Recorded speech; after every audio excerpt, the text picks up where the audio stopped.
We got a rainwater purifier this morning, which was perfect timing. The stream we found yesterday had dirty water, and several girls got sick from drinking it. Some even got dehydrated. But now we can pour any water into the purifier and get clean water out. Everyone was really happy about it. While we were celebrating, Bai Nian woke up in the corner. When she saw me, her face turned bright red. She was obviously remembering what happened between us last night. She wrapped herself in a wolf skin and couldn't look at me. Gu Xinran and Yu Lu immediately started teasing her, joking about whether she was pregnant yet. Bai Nian got so embarrassed she threw grass at them and yelled at them to stop. It was pretty funny, honestly. Then Su Qingyao showed up at the door holding her crystal ball. She's our fortune teller. She told me her divination had a result. If we go to the stream within 1 hour, there's a lucky opportunity waiting for us, maybe a treasure or important information. But if we're late, someone else might grab it first. That made me nervous. I remembered those unwelcome visitors from yesterday, including that guy named Yamamoto. This forest is dangerous and full of competition. I couldn't let this chance slip away. I made the call right away, skip breakfast, move out now. I picked Tang Yuqing and Wang Ku, our 2 hunters, to come with me. Gu Xinran and Yu Lu volunteered too, and I grabbed 2 more girls to carry water containers. 7 of us total. Before we left, Su Qingyao pulled me aside and said her divination also showed a vague image. She told me to watch out for something red near the stream. I kept that in mind. I told Bai Nian to stay and guard the camp. She just nodded quietly, still blushing.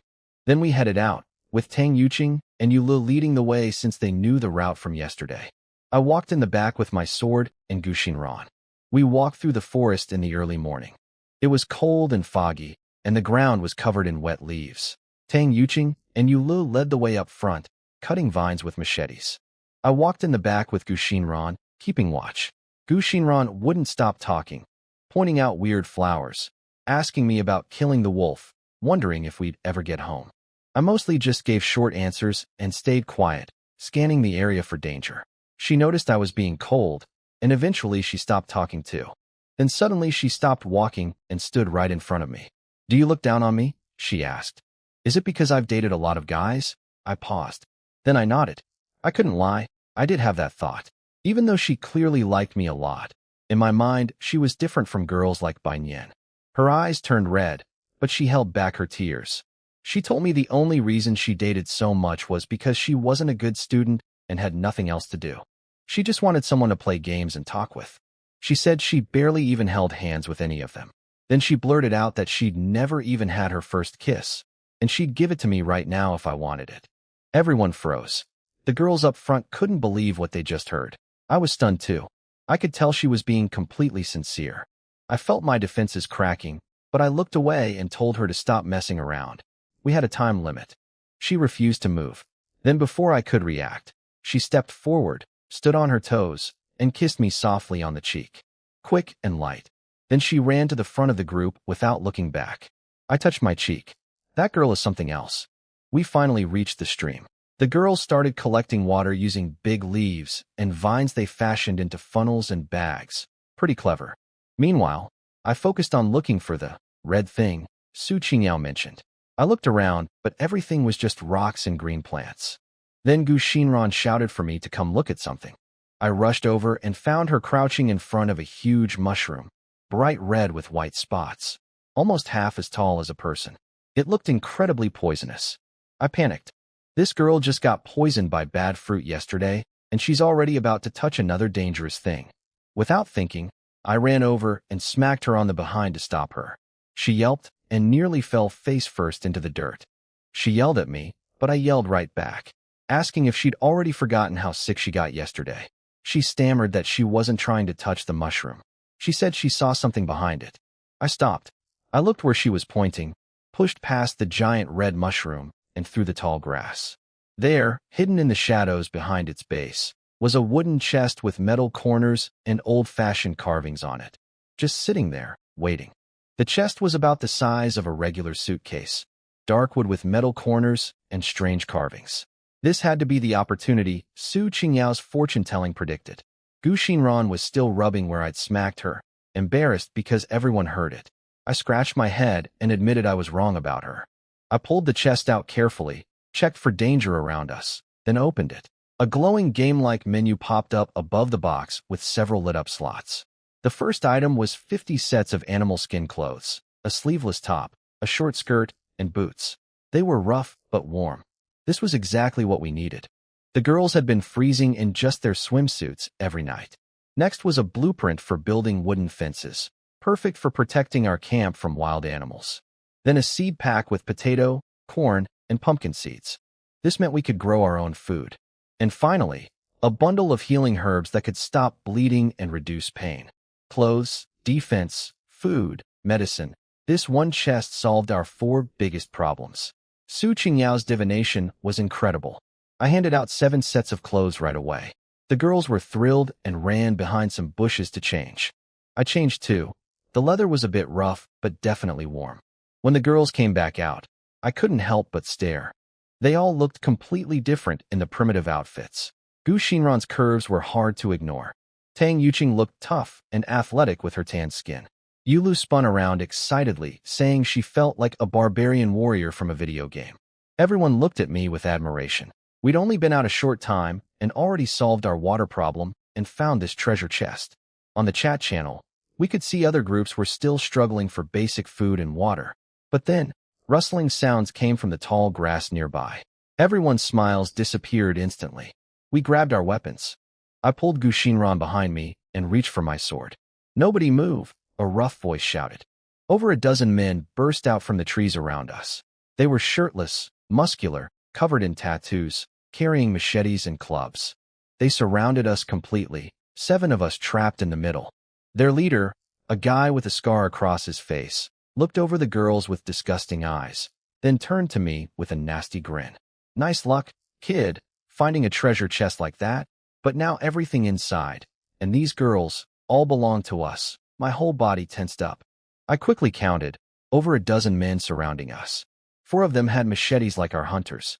The leader with the scar had a heavy battle axe that gleamed in the sunlight. He definitely had a special combat class like me.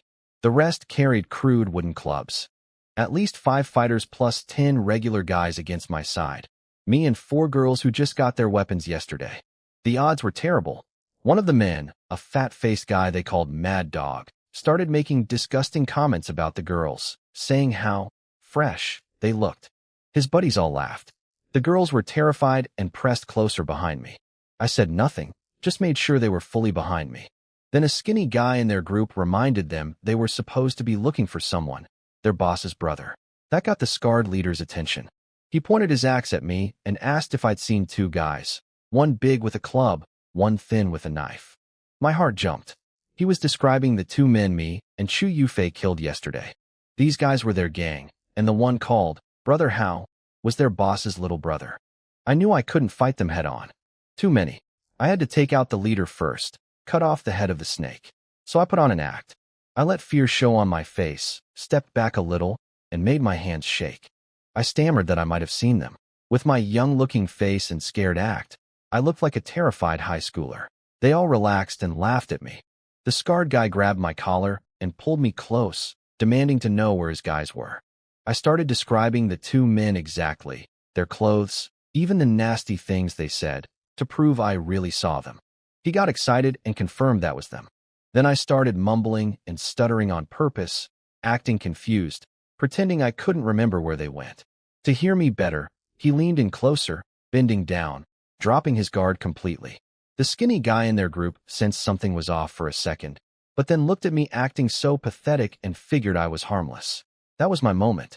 In one instant, I dropped the scared act. I pulled my sword out of my spatial backpack. It appeared out of thin air. A flash of silver, faster than he could react. He tried to jump back, tried to raise his axe, but it was too late. The blade cut deep into his left chest and sliced all the way down to his stomach. A huge, ugly wound. He let out an inhuman scream and stumbled backward. Blood poured out everywhere, soaking his entire upper body in seconds.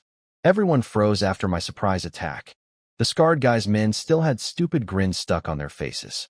Even the girls behind me couldn't believe I'd struck first against so many. The skinny guy rushed to help the scarred leader, but the leader pushed him away. Instead of falling, he slowly straightened up. He looked down at the deep wound on his chest, and started laughing. A twisted, crazy laugh. "You've made me angry," he said, locking his bloodshot eyes on me. Then something terrifying happened. His skin started glowing a dull gray color. With ugly cracking sounds, a layer of rock armor grew right out of his body, covering his entire upper half. It even sealed up the wound I'd given him. He had a defensive skill. He was also a level 2 fighter like me. He taunted me, saying he'd break my arms and legs one by one, then make me watch while his men did horrible things to the girls. The girls were shaking with fear. His guys cheered him on, bragging that even their real boss couldn't crack this rock armor. He stood there with his arms wide open, daring me to try again. But while they were all laughing and showing off, I was already preparing my own skill, Bloodburst Slash. It was the only attack skill I got when I reached level 2. My strongest move. I spoke up calmly. "Actually, I've been wanting to see how tough a level 2 defense skill really is." Then I moved. One simple overhead slash, nothing fancy. But as I swung, a blood-red mist that had been swirling around me rushed into the blade. The sword lit up with an intense red glow, radiating pure violent energy. The grin vanished from his face. He felt death coming. He tried to dodge, tried to block, but I was too fast. The blood-red blade came down. One sharp crack, like metal shattering. His precious rock armor, the one they said nobody could break, split apart like paper the instant my blade touched it. The sword kept going straight through without slowing down, right through his skull and all the way down. Everything went silent. A thin red line appeared from his forehead, ran straight down through his nose, chin, and chest. Then his entire upper body split cleanly in two along that line. Blood and organs spilled everywhere. He was dead before he hit the ground. The scarred guy's men just stood there like idiots, their laughs frozen on their faces. Their invincible leader had just been split in half like paper. My hand was shaking on my sword, not from fear, but excitement. So this was the power of Bloodburst Slash. My attack power had to be among the top of all special classes. I didn't give them time to recover. While they were still in shock, I charged. I caught the skinny guy first, stabbed him through the back before he could run. Then I spun and cut down another hunter, breaking his machete and taking half his head off. 3 of their fighters dead in seconds. The remaining guys with wooden clubs panicked, screaming that I was a monster. I yelled at the girls to stop standing around and fight. Tang Yuqing and Yu Lu were pale from all the blood, but they grabbed their machetes and charged in, screaming. Their swings were wild and sloppy, pure adrenaline, no technique. But Wang Ke was different. She was calm and precise. While Tang Yuqing had one guy distracted with her messy attacks, Wang Ke slipped in from the side and slashed the man right between his legs. He dropped instantly, screaming and clutching himself. She pulled back and looked for her next target without wasting a second. I shouted for everyone to follow Wang Ke's example. Aim low. The effect was immediate. Every man in the fight instinctively squeezed his legs together. Their attacks fell apart. Then Gu Xinran surprised me. She'd grabbed that giant poisonous mushroom, wrapped in leaves so it wouldn't touch her skin. She warned us to move, then hurled it at one of the men. It exploded all over his face and arms. His skin started smoking and melting with a hissing sound. He collapsed, screaming, then went still. His exposed skin was completely eaten away. That broke them. The last 7 or 8 men threw down their weapons and ran crying into the forest. I didn't chase them. I was leaning on my sword, gasping for air. Bloodburst Slash was incredibly powerful, but it drained most of my stamina. If I'd chased them and they fought back, I'd have been in trouble. The stream was a mess, bodies and blood everywhere. Some girls collapsed on the ground. Others leaned against trees and threw up. It was their first time killing anyone. Once I caught my breath, I checked on everyone. Most were just shaken up, but Wang Ke was hurt. She was leaning against a tree with a deep gash on her left arm, bleeding through her leather clothes. A spiked club must have caught her during the fight. I took out the healing herbs from my backpack, chewed up some leaves, and carefully pressed the paste onto her wound. It cooled the area right away and eased her pain. I bandaged it with a leaf and some vine. "You did great today," I told her. "You were the calmest and bravest one out there." Wang Ke was the tallest girl at about 175 centimeters. I'd heard she used to practice boxing, which explained why she fought so naturally. She looked up at me, and for the first time I saw some emotion on her usually quiet face. Her ears turned a little red, but I didn't think much of it. I patted her shoulder. From now on, you're their combat captain. Train with me first, then teach the others. After treating Wang Ke's wound, I looked around at the bloody mess. The stream water was stained red. We'd never be able to drink from here again. We'd need to find a new water source. Two of the men were still alive, groaning on the ground. I walked over without hesitation and finished them off. No mercy. These were the kind of people who wanted to hurt my girls. After that, exhaustion hit me hard. Blood burst / really takes it out of you. But I also felt warm energy flowing into me from the bodies. The system told me I'd killed 10 creatures above normal level, and my strength had increased. One of my 2 upgrade conditions was now met. The other was mastering my sword technique. I was closer after this fight, but not there yet. I'd need dedicated training. I sat down on a rock to rest. Gu Xinran came up behind me and started massaging my shoulders. Her hands were soft and cool, and it actually helped a lot. She kept gushing about how amazing I looked cutting down the scarred guy. I was too tired to push her away. I told the other girls to search the bodies for anything useful. They collected some wooden clubs and machetes. Then Tang Yuqing screamed for me to come look. She ran over carrying something black and metallic. My heart nearly stopped. It was a gun, an AK-47. She also brought a bag with 2 extra magazines and loose bullets, 100 rounds total. A chill ran down my spine. These guys had a real firearm. The skinny man I'd stabbed in the back had been carrying it. If he hadn't panicked and tried to run, if he'd just pulled the trigger instead, we'd all be dead right now. This wasn't just some random gang.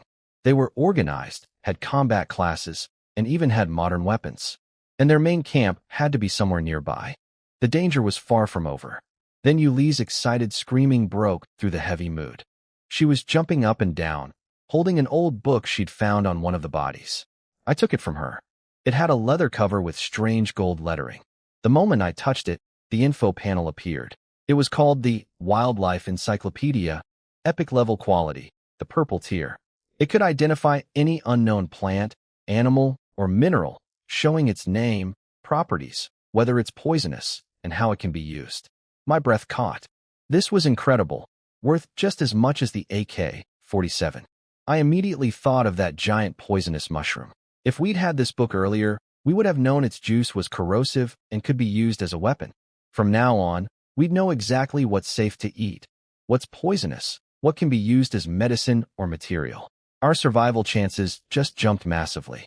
I looked at Yulu, who was waiting for praise like a puppy. This girl's luck was unbelievable.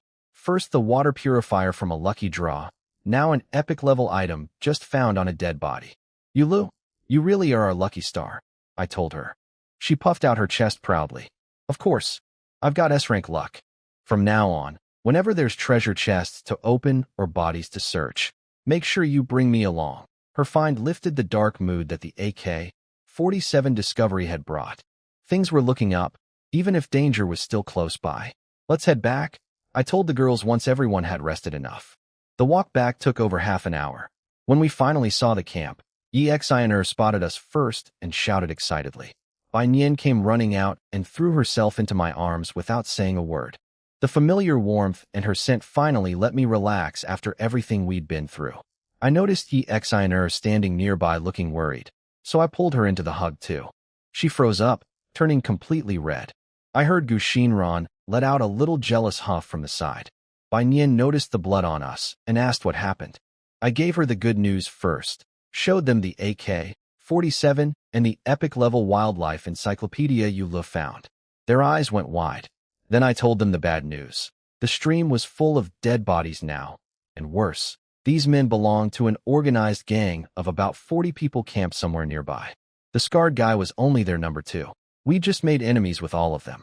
Everyone went pale, but I told them panicking was useless.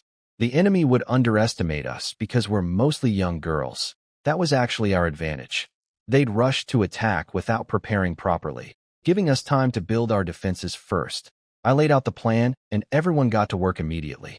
Teacher Chen took the fence blueprints and started building barriers around camp with some girls. Tang Wei, our blacksmith, set up a simple forge and began repairing the damaged machetes we'd taken from the enemy. I gave Bai Nian the poisonous mushrooms I'd carefully wrapped up, her which class could turn them into deadly potions. Lin Bing came to me asking for helpers to set traps around the camp perimeter. I agreed right away and also handed her the AK-47. We were all students who'd waste bullets trying to learn, but Lin Bing's background was clearly different. Sure enough, she took the gun, loaded it expertly, aimed, and shot down a bird passing by. I gave her a thumbs up. My job was training a fighting squad. I gathered all the hunter-class girls plus a few brave volunteers. Wang Ku, Tang Yuqing, Yu Lu, about 10 total. I told them to forget fancy moves. Just practice basic chopping against trees until they could combine strength, speed, and accuracy perfectly. I showed them a demonstration, then carved outlines of vital targets on the tree trunks. Aim for these spots. Now go. They spread out and started hacking away. Most of them were swinging wildly with brute force, no form at all. But Wang Ku stood out again. Even with her injured arm, her strikes were focused and much cleaner than everyone else's. I walked over and corrected her stance. Your waist and wrist are wrong. You're losing power. She looked confused, so I stepped behind her and guided her through the motion, one hand on her waist, the other on her wrist. I could feel her tense up, and her ears turned red. Power starts from the ground, I explained. Legs to waist, through the shoulders, down the arm, then explode at the wrist. I guided her through a proper slash. The blade bit twice as deep as her own attempts. She was stunned by the difference. We repeated it several times until she got the feel for it. That's when Gu Xinran decided she'd had enough of watching. She dramatically dropped her machete, stuck out her backside in an exaggerated pose, and called out to me in her sweetest voice, asking me to come teach her personally too. I walked over, looked at her ridiculous stance, and kept a straight face. Your problem isn't your form, I said. Then what is it? She blinked innocently. I raised my hand. It's that you're asking for a spanking, and I gave her one. The morning training session was brutal. By the end, the girls were collapsed on the ground, moaning about their arms being dead and calling me a demon. It got hot fast, so some of them stripped off their leather outfits down to their swimsuits underneath. Wang Ku stood up for me when they complained, telling them I was training them for their own survival. The other girls immediately started teasing her, saying she'd fallen for me after I saved her in battle. They even joked about her signing up to be my next wife. Wang Ku's face turned bright red, and she couldn't even argue back. I found the whole scene pretty entertaining. A little lightheartedness in a dangerous situation wasn't a bad thing. I shut them up by announcing 50 more practice swings each. They scattered instantly. Then I went around inspecting everyone's work. The fence was looking good. Teacher Chun had led the construction of a wooden barrier stretching dozens of meters around camp, enclosing about 100 square meters. She'd reinforced the base with stones and wrapped thorny vines between the gaps. Smart work.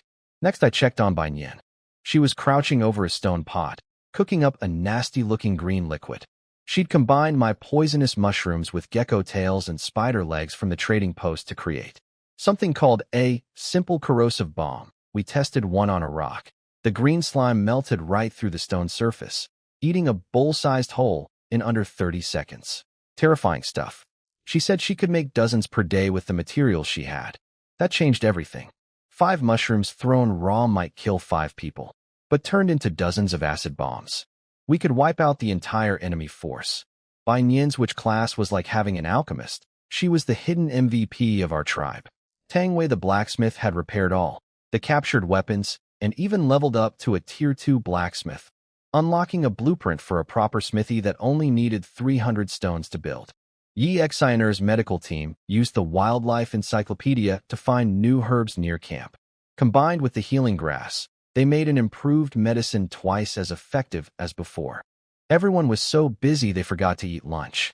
I ended up walking around handing out smoked wolf meat. When I reached a big tree, I found Su Qingyao up in the branches, lying flat on a limb like a watchful cat. Nothing like her usual elegant self. She noticed me and slid down quickly, blushing a little at being caught looking so unladylike. She said she'd been watching for enemies from up high. Then her expression turned serious. I didn't see anything, but I have a bad feeling. That put me on edge. Her fortune-telling chances were used up for the day, but as a diviner her instincts were sharper than most. I handed her the food and climbed up the tree myself to take a look. I found a taller tree and climbed up fast. My enhanced body made it easy. From 10 meters up, our camp looked like a tiny model surrounded by endless dark green forest. I made a mental note that we needed a watchtower up here with people taking turns on lookout. Just as I was about to climb down, I caught something strange out of the corner of my eye. About 300 meters away, bushes were moving, but not the way wind moves them. The pattern was too regular, too rhythmic. People, at least 8 of them. Had the gang found us already? I slid down the tree immediately. Enemy attack, I called out.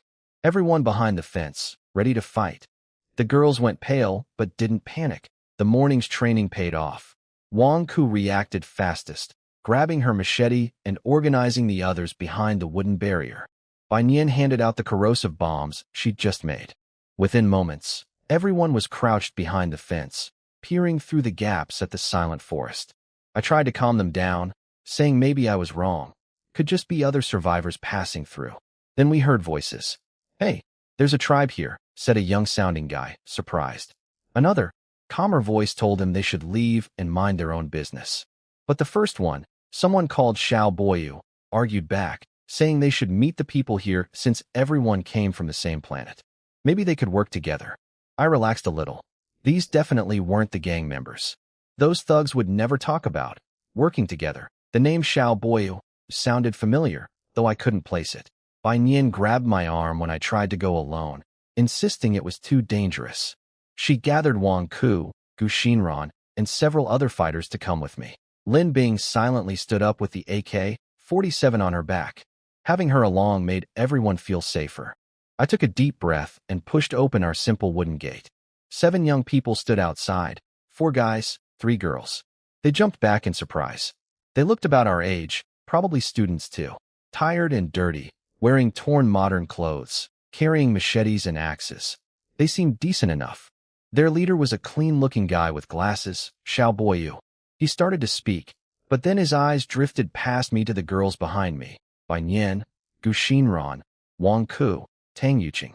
I caught a flash of shock and obvious envy in his eyes before he quickly covered it with a friendly smile.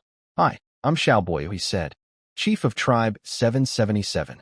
My special class is Fire Controller. I once killed a giant bear that attacked our tribe with a single move. He smiled at us. "What should I call you and these lovely ladies?" Right away I noticed something about this Xiao Boyu kid. He introduced himself with this smug attitude, making sure to mention his special class and how he killed a giant bear with one move. Trying to impress everyone. I just gave him my name. Nothing else. My class is my trump card. I'm not stupid enough to reveal it to a stranger. He clearly took my silence as a sign I had some useless ordinary class. His superiority complex got even worse. Then one of the girls in his group suddenly called out Wang Ku's name. Turns out it was her friend Shin Yushua. The two of them hugged and started chatting excitedly, forgetting everyone else existed. Since Wang Ku knew someone in their group, I figured basic manners were in order. I invited them inside the camp for some water. One of Xiao Boyu's guys, a big, bulky dude, whispered that it might be risky going in. But Xiao Boyu was too confident in his fire abilities and too proud to look scared, especially after seeing that most of my camp was girls. He waved his hand and walked right in. We sat around the campfire. Through conversation, I learned they were all students from Jiangxing No. 1 High School, the best school in the city, full of rich kids and top students. Xiao Boyu was actually the city's top scorer on the college entrance exam. No wonder his name sounded familiar. Relatives had been talking about him nonstop. I'd been assigned to that school's exam hall during the test, and I remembered how those students looked down on kids from regular schools like mine. That explained Xiao Boyu's arrogance perfectly. He started criticizing my camp. Fence is too small, no watchtower, wouldn't be able to react to a surprise attack. He acted like some experienced commander, but his eyes kept drifting toward Bai Nian and the other girls. Then he noticed Su Qingyao sitting quietly in the corner, and his expression changed. He seemed to recognize her and started talking even more aggressively, probably trying to show off in front of her. He smelled our smoked wolf meat and wrinkled his nose. Wolf meat? That's terrible. Bear meat is way better. The paws especially, roasted with all that fat dripping. He went on and on about how delicious his bear kill was, while his guys kissed up to him about it. My girls looked at him like he was an idiot. Gu Xinran was rolling her eyes so hard I had to stop her from saying something with just a look. I'd had enough. We had a real enemy, the Black Mountain Gang, to worry about, and this guy was wasting our time bragging. I stood up and cut him off mid-sentence. Since you have your own camp, we won't keep you. Polite words, but the meaning was clear. Time to leave. If there's important information in the future, we can share it with each other. Then I dropped the friendly tone. But I hope you don't enter our camp area without permission again. Otherwise, we'll treat you as invaders. Xiao Boyu's face went dark the moment I told him to leave. He clearly wasn't used to being rejected, probably been treated like a golden boy his whole life. What really bothered him was that none of my girls showed any interest in his big introduction about being the top exam scorer and having a special class. He stood there awkwardly, not moving. The message was obvious. Why are you still here? Then he did something that shocked everyone. He walked right past me, straight to Bai Nian, and tried to add her as a friend. He put on his best, gentleman, smile and reminded her they'd once shared a stage at some writing competition. Said they should stay in touch. Bai Nian glanced at me, saw I wasn't reacting, and stepped back from him. She told him coldly that I was the tribe leader and he should talk to me about anything tribe-related. Before he could recover, Gu Xinran lost her patience. She stormed up and shoved him so hard, he fell backward into his big teammate's arms. She pointed at him and said, Bai Nian is our chief's girlfriend. Are you seriously trying to steal her right in front of him? That opened the floodgates. Every girl in camp started roasting him, calling him a disgrace to his school, mocking his student council title, saying he looked decent but was actually disgusting. These girls could be absolutely vicious when they wanted to be. Xiao Boyu turned purple with rage but couldn't get a single word out. His big friend dragged him away, sweating nervously. They were outnumbered on our turf. Fighting would have been suicide. As they left, Xiao Boyu shot me a look full of pure hatred. After they were gone, Bai Nian came over and nervously explained she barely knew the guy. I smiled and rubbed her head. I know. Everyone was in good spirits after putting the stuck-up genius in his place. But Wang Ke stayed behind, looking troubled. She told me what her friend Shin Yushua had shared during their private chat. In Xiao Boyu's tribe, he controlled all food and resources through a contribution point system. The rules were completely unfair. Support classes could work all day and earn almost nothing compared to combat classes killing one animal. Many people couldn't even eat enough. But the worst part made my blood boil. He was forcing girls in his tribe to serve the physical needs of the male members in exchange for extra contribution points. The girls around me erupted in disgust. Then they looked at me, and I could feel the shift. They were thinking about how different things were in our tribe. I'd never mistreated anyone for having a non-combat class, and I'd never done anything inappropriate despite being the only guy surrounded by girls. Good grades don't mean good character, I said. Education filters out bad students, but it doesn't filter out bad people. Every girl nodded. Then Wang Ke leaned close to my ear, her breath warm against my skin. Her voice was shaking. Chief, Xiao Boyu's group can't be far. Could you take Yushua away from them? Make her your wife? It's too dangerous for her there. She paused, her face turning red. If you're willing, I'll be your wife too. Together with Yushua, Wang Ke's offer nearly made me drop my sword. I had to cough loudly to stop her from repeating it in front of everyone. Bai Nian would think I was some kind of pervert. I told her I believed her about Shin Yushua's situation. Then I started thinking seriously, not about the wife thing, but about the strategic value. Xiao Boyu was petty and vindictive. After today's humiliation, he'd definitely hold a grudge. Having someone who knew his camp's layout and secrets would be invaluable. I told Wang Ke to contact her friend and see if she wanted to join us. She'd always have a place here. Then, when nobody was looking, I pulled Wang Ke into a hug and whispered that while I couldn't promise anything about her friend, if she herself wanted to be with me, I'd welcome that any time. She went completely still, then leaned into me and whispered, I'm willing. We held each other for a moment until she suddenly asked me to move my hand. Not because she minded, but because Shin Yushua had just messaged her and my hand on her leg was tickling her. I pulled back, embarrassed. Then Wang Ke's face went white as she read the message. Chief, get everyone ready. The Black Mountain Gang is coming. My stomach dropped. I immediately shouted for everyone to assemble. Wang Ke explained what happened. Xiao Boyu's group had barely left our area when they ran into over 20 Black Mountain Gang members in the forest. The gang mistook them for our people and attacked. Xiao Boyu was getting beaten badly until he realized the mix-up. That coward immediately told them exactly where our camp was. He even described how many pretty girls we had, just to redirect their attention away from his group. The gang let him go and headed straight for us. Gu Shinran exploded. That animal. I should have cut him down when I had the chance. Everyone was furious, but I raised my hand to quiet them down. We'll deal with Xiao Boyu later. Right now, our enemy is the Black Mountain Gang. I started issuing orders fast. Lin Bing confirmed the traps were set in all 4 directions, covered with leaves. Bai Nian reported that everyone had at least 2 corrosive bombs each, and the medical team was ready with supplies. I positioned everyone quickly. Chu Yufei with her bow up in a tree, close combat fighters hiding with me in the tall grass outside the fence for an ambush, everyone else behind the barrier ready to throw bombs on my signal. Bai Nian, you command the bomb throwing. Don't hold back. I lay flat in the tall grass about 30 meters outside our camp, barely breathing.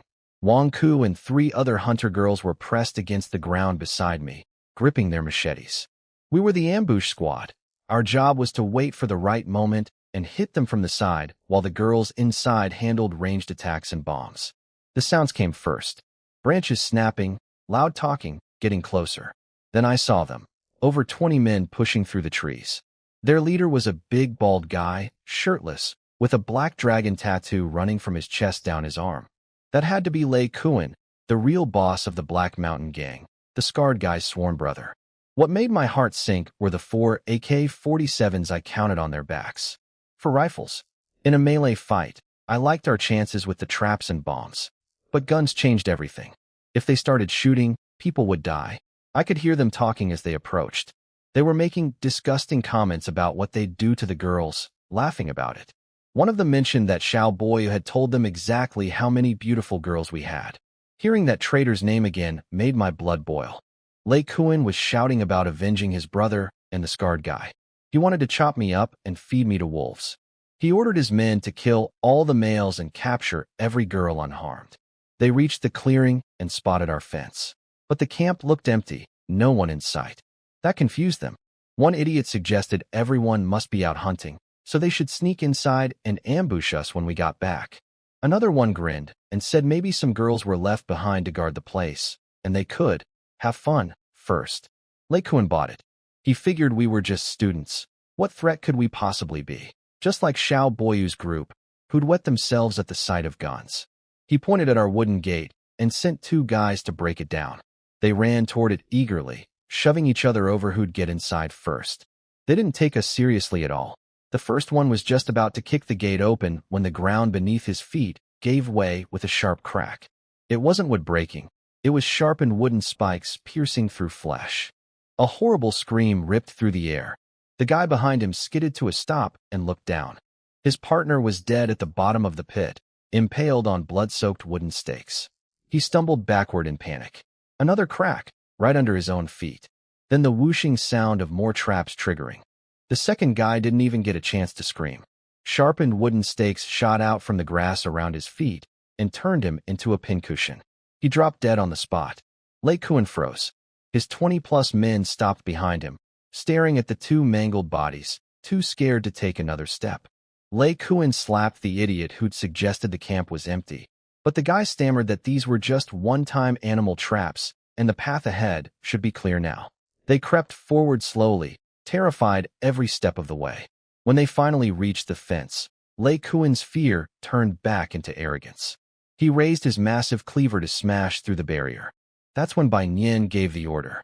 Throw. Over 30 girls popped up from behind the fence and hurled a storm of corrosive bombs over the top. Lei Kuan reacted fast. He pulled out some kind of small metal shield that projected an energy barrier around himself. The acid splashed harmlessly off his shield.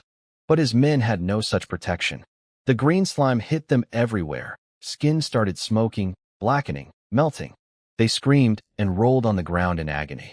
From my hiding spot, I shook my head slightly. The girls were too nervous. Most of the throws went wide. We'd need target practice later.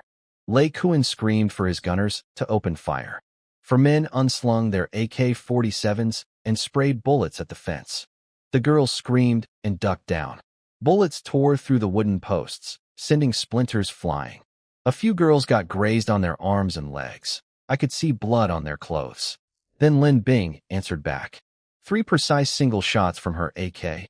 3 men dropped with bullets between their eyes. Her accuracy was in a completely different league from those thugs who just sprayed wildly. At the same time, Chu Yufei fired 2 arrows from her hiding spot up in the trees. Both arrows pierced the wrists of the remaining 2 gunmen. Their rifles clattered to the ground. That was my moment. The enemy's formation was broken. Their guns were neutralized. I signaled Wang Ku and the 3 other hunters beside me. I exploded out of the grass like a predator that had been waiting for exactly this moment, sword flashing in the late sunlight, charging straight at their exposed flank. Wang Ku and the others were right behind me, fearless. Lei Kuan spotted us coming from the side and finally realized the truth. He'd walked right into our trap. My surprise attack hit them hard. I cut down 2 men before they could even raise their weapons, a quick slash across both their throats. A third went down just as fast. 3 kills in seconds, and I was standing face to face with Lei Kuan. "You've got guts, kid," he snarled, laughing with rage. "You dare ambush me. I'm not just ambushing you," I said. "I'm going to kill you." I struck first, a straight thrust at his neck. He was fast, though, throwing up that small shield that projected an energy barrier. My blade crashed against it with a shower of sparks, and the impact numbed my hands. But I didn't back off. I redirected the blade downward toward his sword hand. He swung his massive cleaver upward to meet me. The collision forced me back half a step. His raw strength was incredible. Even with all my physical upgrades, I could barely match him in pure power. We traded blows again and again. His cleaver was heavy and brutal, every swing like it could split the air itself. My sword was lighter and faster, darting around his attacks, looking for openings. Sparks flew between us constantly. He laughed and mocked me, but secretly he was planning to take me hostage as his escape plan. My hands were going numb from blocking his heavy strikes. But something strange was happening. I was getting better with every exchange. My understanding of sword work was deepening in real time during this fight.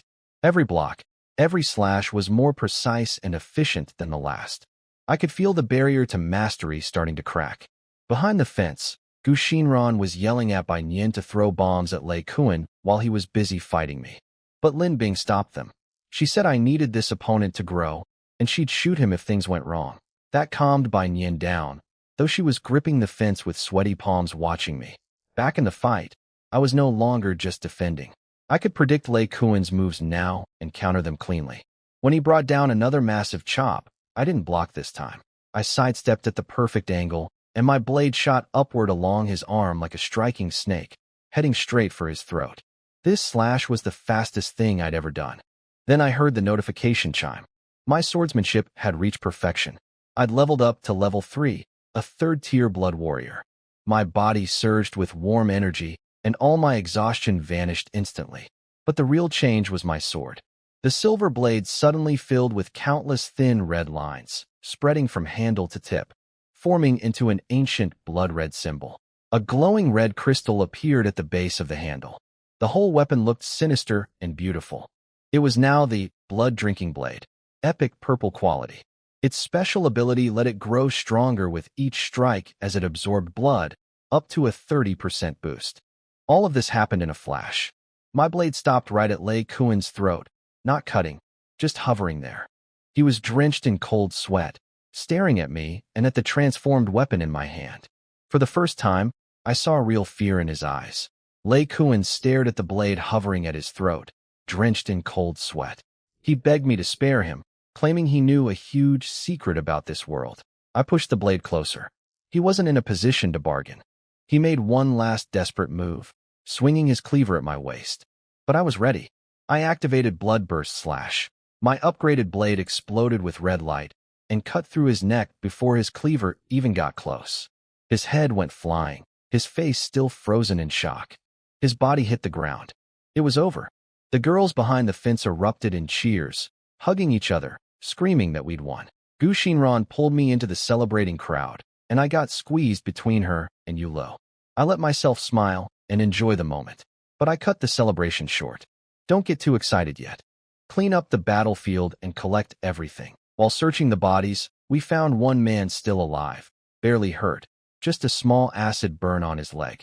He was shaking with fear when I crouched down beside him. I tapped his face with my blade and told him the deal. Tell me everything about the Black Mountain camp, and I'd make it quick.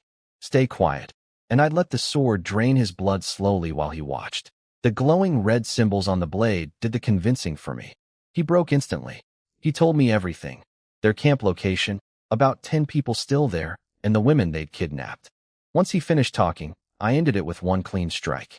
I'd killed 7 people total today, and I could feel my strength growing a little more with each one. Then came the looting. From Lei Kuan's body, I got his energy shield, an elite tier item that could project a barrier and recharge every 24 hours. That could save my life someday. I took his massive cleaver too, though it was way too heavy for me or anyone in camp. We'd sell it later. His storage pack had all kinds of stuff, silk bundles, women's underwear that obviously belonged to victims they'd captured, plus piles of wood, stone, and fresh deer and goat meat. I took everything useful. The meat was especially welcome. We'd been eating terrible wolf meat for too long. As evening fell, Lin Bing directed the girls to drag the enemy bodies to a nearby valley and dump them. Meanwhile, I gathered Wang Ku and 3 other hunters. Let's go. While there's still some light, we're going to clean out what's left of their camp. Wang Ku and the others didn't hesitate when I said we were going after the rest of the Black Mountain gang. They were still shaken from the battle, pale faces, trembling hands. But I prepared them for this. In this world, you have to be harder than your enemies or you die. Wang Ku told me she and another girl named Leah had both leveled up to tier 2 during the fight. Wang Ku got a strength boost skill, and Leah got a tracking ability that could sense animal traces within 100 meters. Both useful. Then Chu Yufei stepped in front of me. My ex-girlfriend. She asked to come along, saying she'd also reached level 2 as a sharpshooter. Her arrows could now randomly freeze, burn, or poison targets. She grabbed my arm, almost begging. Wang Ku spoke up for her, saying we needed ranged support. I agreed.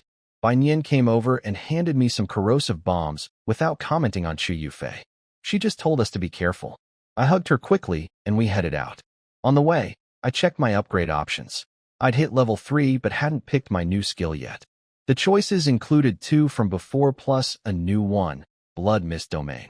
It would create a 3-meter cloud of red mist around me, where I'd become invisible for 60 seconds. Perfect for ambushes, assassinations, or escaping when things go wrong. I picked it immediately. Leah's tracking skill detected animals ahead that seemed pinned up. The gang had been raising livestock. That gave me an idea for our own camp. We could raise animals for a stable food supply instead of eating terrible wolf meat every day. Chu Yufei scouted from a treetop and came back looking worried. The camp was too quiet. Not a single guard posted. That wasn't normal. I sniffed the air. A faint smell of blood. We crept forward and reached the edge of a ridge overlooking the camp. I pushed aside some branches and looked down. I froze. The camp was destroyed, scattered weapons, dying embers. But that wasn't what stopped my blood cold. 7 or 8 small, ugly green creatures walked out of the shelters. They were under 140 centimeters tall, with sickly dark green skin, huge pointed ears, flat noses, and mouths stretched wide, showing rows of yellow-black fangs. They carried crude stone axes and bloody clubs. Then an enormous one came out, over 2 meters tall, massively built. They were dragging human corpses. Black Mountain gang members. Goblins.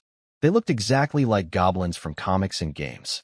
This world didn't just have humans and wild animals. It had intelligent humanoid monsters. Then the shelter flap opened again. 2 goblins dragged out several bound women. Clearly the captives the gang had kidnapped. The women's bodies showed signs of terrible abuse. The goblins snapped their necks without hesitation. I could hear them talking in rough voices, commenting on how the human women were attractive, but their priest had ordered everything killed for food. A great cold season was coming, and they couldn't keep anything alive. This was already the second human settlement they'd wiped out. They had plenty of food stored for winter now. A chill ran straight up my spine to the top of my skull. We all stared at each other in shock. One of the girls whispered about goblins from anime, how they're brutal and what they do to women.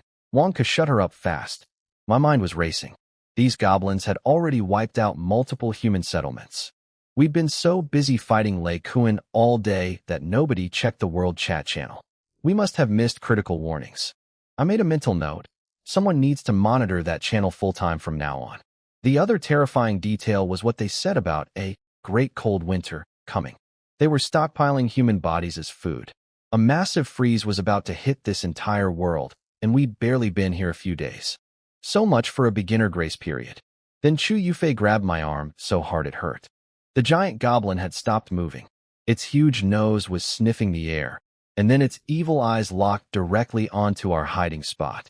It sent 2 goblins to investigate. I waited until they got close, then exploded out of the bushes and took both their heads off in 2 clean strikes.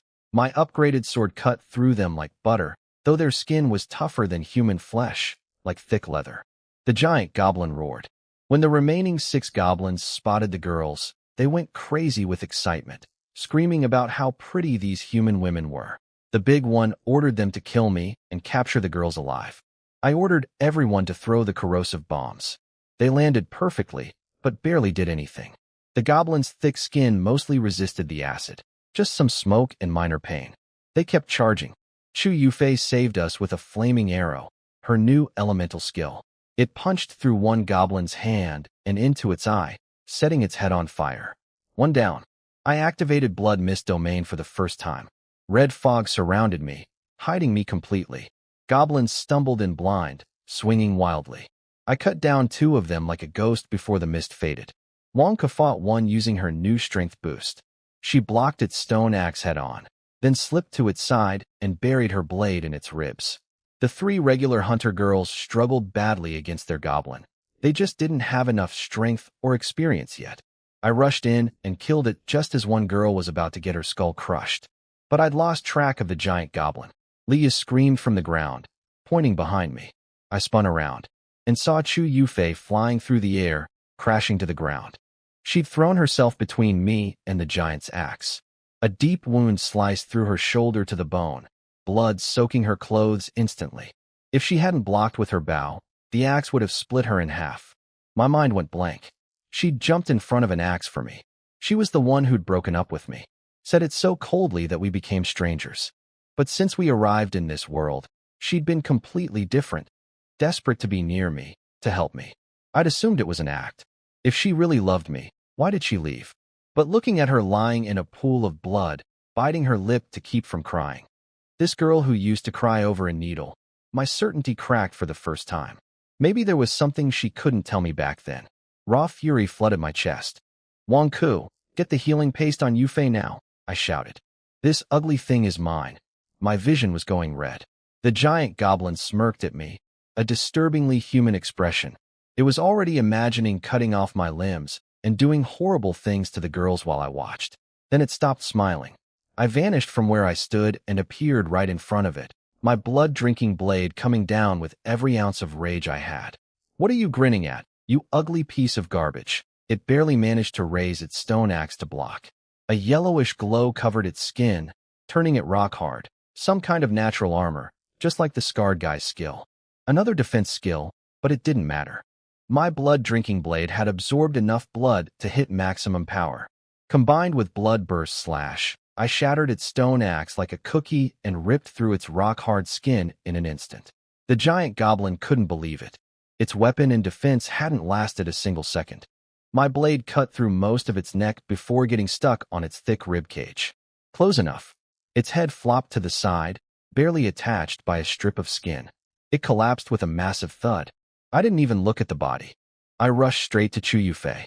Wonka had already applied healing paste to her wound. They'd pulled down her leather top to treat the gash. It was deep to the bone, still bleeding. Her face was white as paper, covered in cold sweat, but she hadn't made a single sound of pain. When she saw me, her eyes lit up. She smiled and said she was fine, that she wouldn't die. She grabbed my hand with her cold fingers. Then she asked quietly, "You got so angry for me. Do you still love me?" I froze completely. If I said yes, she was the one who broke up with me. She said the cruelest things and pushed me away. I never want to go through that darkness again.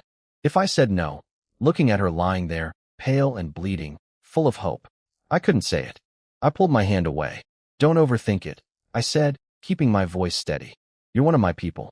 I brought you out here, so I'm responsible for your safety. I'd react the same way if Wang Ku or Li Ya or anyone else got hurt like this." The light in her eyes went out. Her smile turned bitter. Her hand dropped. "It's okay," she whispered, hiding behind her eyelashes. As long as I still have even a tiny place in your heart, that's enough, I sighed. I knew we needed to talk about the past eventually, but not now. Then Leah shouted from across the clearing. Something inside the giant goblin's body was glowing. I walked over and cut open its chest near the heart. Inside was a fist-sized diamond-shaped crystal, glowing a warm yellowish color, with lights swirling inside it. The system chimed immediately. It was an elite-level magic crystal, formed from energy concentrated inside powerful creatures. The notification said these crystals are one of this world's most important strategic resources. They come in tiers: normal, elite, commander, monarch, and higher.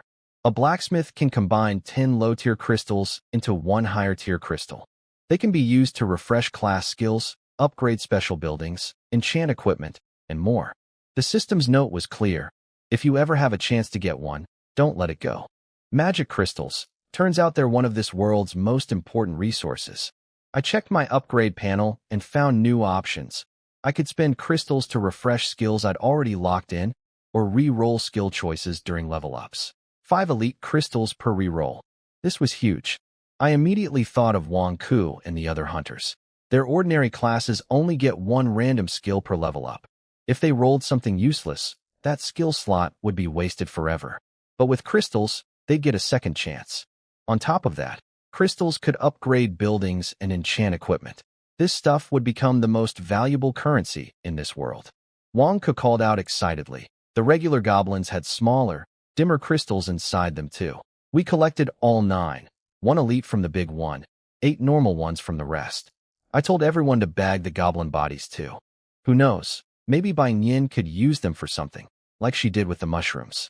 Then Leah came out of one of the camp's huts leading 3 sheep and a big yak.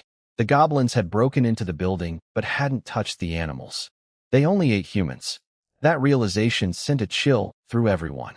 As we prepared to leave, Chu Yufei limped up in front of me with those big, pleading eyes. I couldn't ignore her. I sighed and crouched down. "I'll carry you." Those 4 words broke through all her tough girl act. Her eyes went red, but she held back the tears and gave me the biggest smile I'd seen from her. She climbed onto my back without hesitation, wrapping her arms tight around my neck like she was afraid I'd change my mind. I could feel everything through the thin leather clothes. She was definitely pressing against me on purpose. I adjusted my breathing, grabbed her legs to hold her steady, and caught up with the group. Wang Ku and the others tactfully walked ahead to give us space. Then it started snowing. Just a few flakes at first, then heavier and heavier. The wind picked up, cutting through our clothes. The temperature dropped fast. The great cold winter, the goblins mentioned, it was already here. Way sooner than I expected. The snow kept piling up as we pushed through the freezing wind. Everyone was exhausted and shivering, but we could already see the glow of our camp's fire in the distance.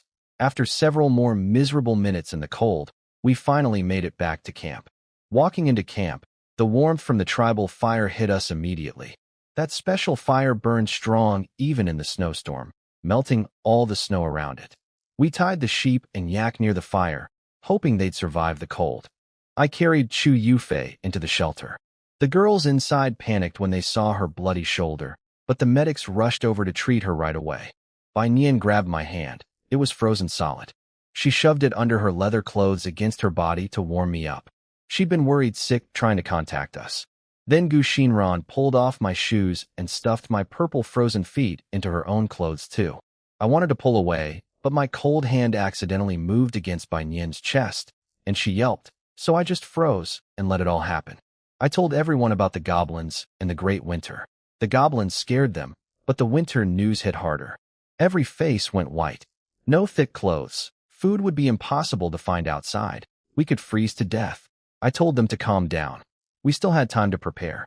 I handed out the remaining leather outfits for the seamstress to turn into blankets. I had everyone trade the captured weapons at the exchange for food and warm supplies. Then I opened the building menu. I had enough materials to upgrade. First, I jumped from the level 2 wooden cabin to a level 3 stone house. Thick stone walls, tight stone roof, no more wind leaking through gaps. Much warmer instantly. The level 4 upgrade needed 5 normal magic crystals plus 800 stone. I had both. I upgraded again without hesitating. When the light faded, A stone fireplace had appeared on the wall, complete with a chimney poking through the roof. The girls lost their minds. Yulu and Gu Xinran were so excited they jumped up, hugged each other, then ran over and each kissed one of my cheeks. In a frozen wilderness, an indoor fireplace meant survival. Everyone looked at me like I'd performed a miracle. Again, I checked the World Chat channel while the girls crowded around the fireplace. Most people were talking about the sudden snow, many still optimistic, thinking it would pass quickly. They had no idea what was really coming. Based on what the goblins said, they'd only raided 2 human settlements for winter food. If their tribe was about 50 members, that suggested the winter wouldn't last extremely long. But whether it was days or weeks, I couldn't say. I just hoped it wouldn't last too long. Then Leah nudged my arm with a mischievous grin. She nodded toward a group of girls in the corner and whispered that they were picking who would sleep next to me tonight. Want to go have a look, Chief? I was confused at first. Tonight was supposed to be EXNR's turn based on the schedule. But when I walked over, I realized the girls were already signing up for the night after tomorrow. Gu Xinran volunteered immediately, declaring she was truly in love with me. Then Yulu raised her hand too, saying there were no other guys around, so she might as well make do with me. She argued it was for the tribe's benefit, since becoming my wife unlocked a lucky draw. Her S-rank luck might pull something amazing. Gu Xinran smacked her backside and called her out for just being addicted to gambling. The two of them ended up wrestling on the floor while everyone laughed. It lightened the heavy mood. In another corner, Wang Ke's friends were pushing her to sign up too. But she shook her head firmly. She was our frontline fighter and squad trainer. Getting pregnant would take her out of action, and she refused to let me down like that. Then Chu Yufei limped over from her corner and silently stood behind me. She'd been rejected last time, but she wasn't giving up. She'd keep signing up until I said yes. I looked at the volunteers. Gu Xinran was expected. Eula surprised me. Her affection score was only 70 compared to Gu Xinran's 90. I'd need to talk to her privately later. As for Chu Yufei, seeing her pale face and stubborn expression, something softened inside me. This time, I didn't refuse. I just nodded quietly and told them to draw lots for the order, same as before. Gu Xinran's heart was practically pounding out of her chest. Yulu was scheming about which position to draw. Chu Yufei nearly cried with relief. The night got worse. The snowstorm turned vicious, wind cutting like blades, even hail in some areas. Deep underground, creatures that should have been hibernating were jolted awake by the unnatural cold. Hungry. Meanwhile, in the goblin caves, their shaman, an old goblin with a bone staff, told his panicking tribe that this great winter would end unusually quickly. 2 or 3 days at the shortest, a week at most. But the temperatures would drop lower than any winter before.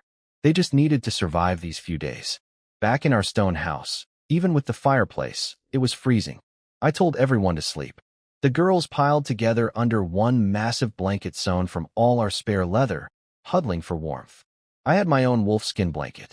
Tonight was Yi Xaner's turn.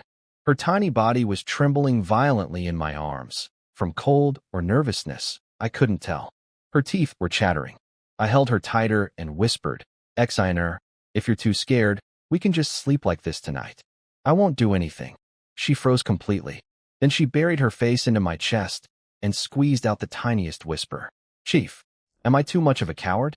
If we just hold each other, does that mean I won't get the reward? I felt bad for almost saying the wrong thing, but more than that, I felt a warmth I couldn't quite explain. Yi Xaner's shy, innocent feelings were the purest kind. I told her being nervous was completely normal for a first time and had nothing to do with being brave or not. Then I stupidly suggested maybe she could go sleep with the other girls, and I'd call Gu Xinran to take her place instead. I regretted it instantly. Xiner was a sensitive girl. She'd take that as me rejecting her for being too timid. Before I could take it back, she threw her arms around my waist and clung to me desperately. Don't leave. Don't replace me. Her voice was cracking. I'm ready. I can do this. I sighed and reassured her I wasn't going anywhere. She nodded hard into my chest, and I knew she meant it. I won't go into details, but afterwards, the system chimed with my reward. I got an epic tier item, the Bedrock War Armor.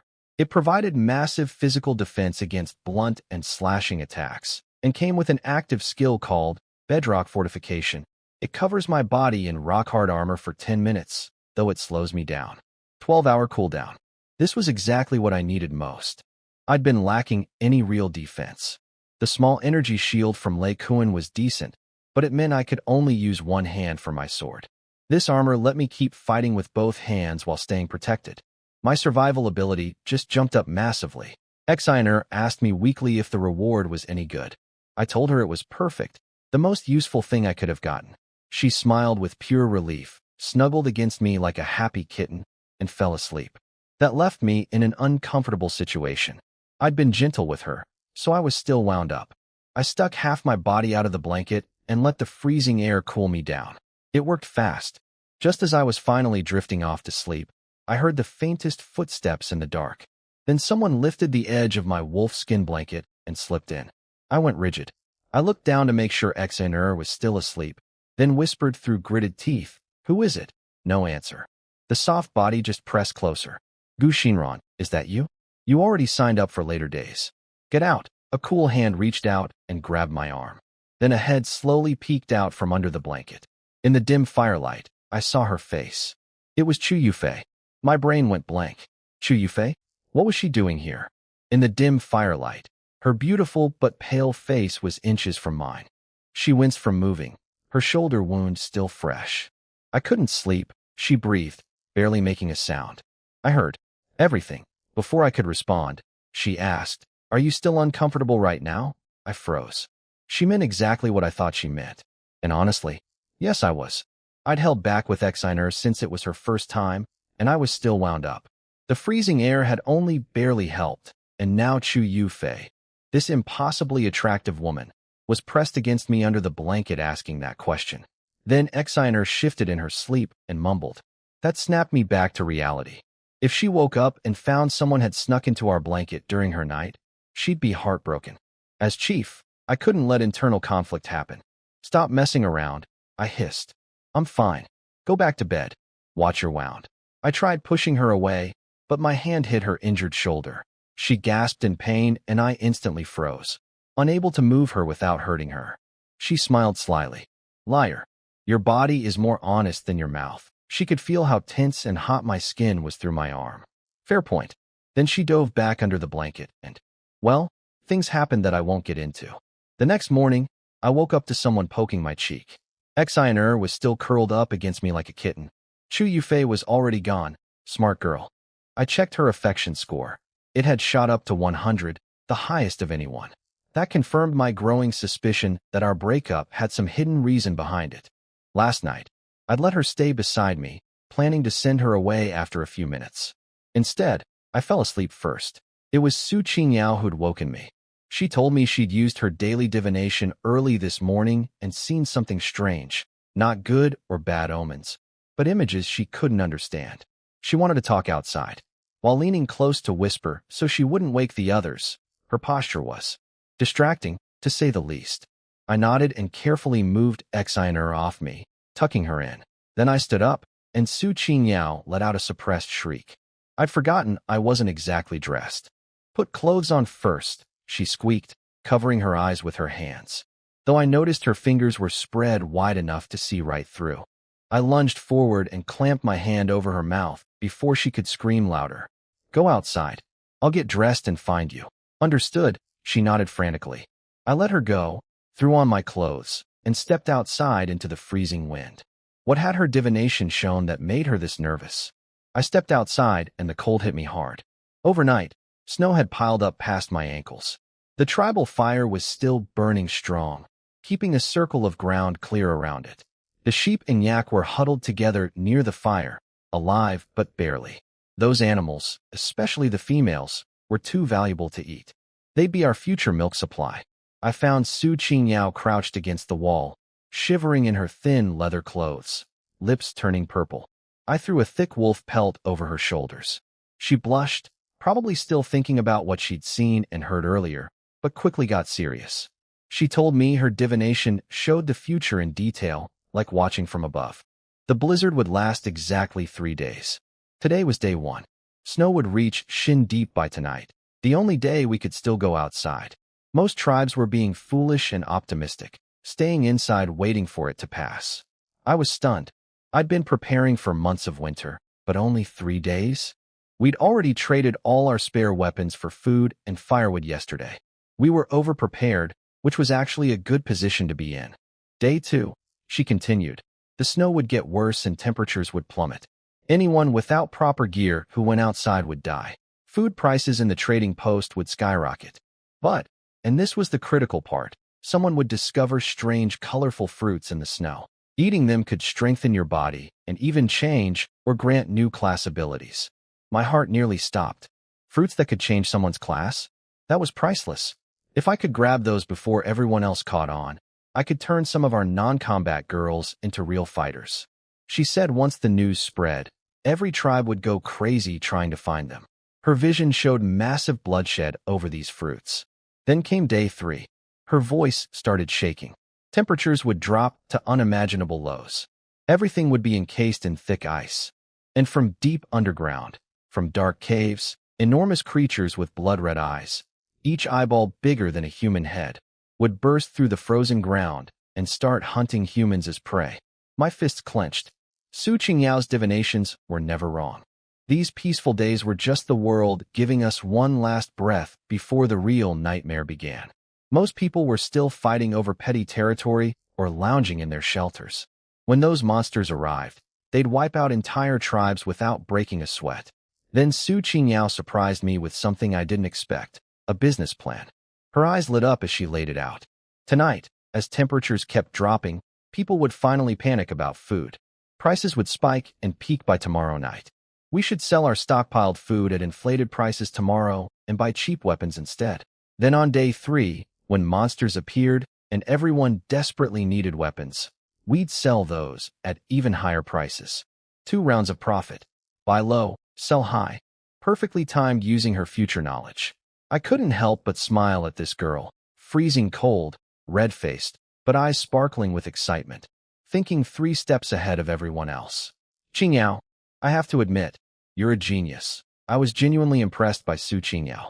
Growing up in a wealthy family had given her sharp instincts for business opportunities. I'd been so focused on surviving and fighting that I never thought about profiting from the crisis. She'd figured out a brilliant trading strategy in minutes. I grabbed her hand excitedly. Qingyao, this is incredibly important. I'm putting you in charge of this. I transferred all our stored food to her through the system's gifting function. She was stunned. This was the first time a guy had ever held her hand like this. I could tell she was moved, not just by the gesture, but by the trust. Food was literally everyone's lifeline, and I was handing all of it to her. She gripped my hand back firmly and promised she wouldn't let me down.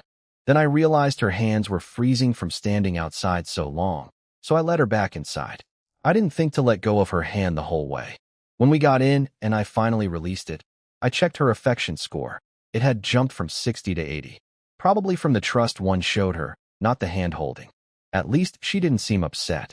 Meanwhile, Su Qingyao's face was so red that actual steam was rising from her head in the cold air.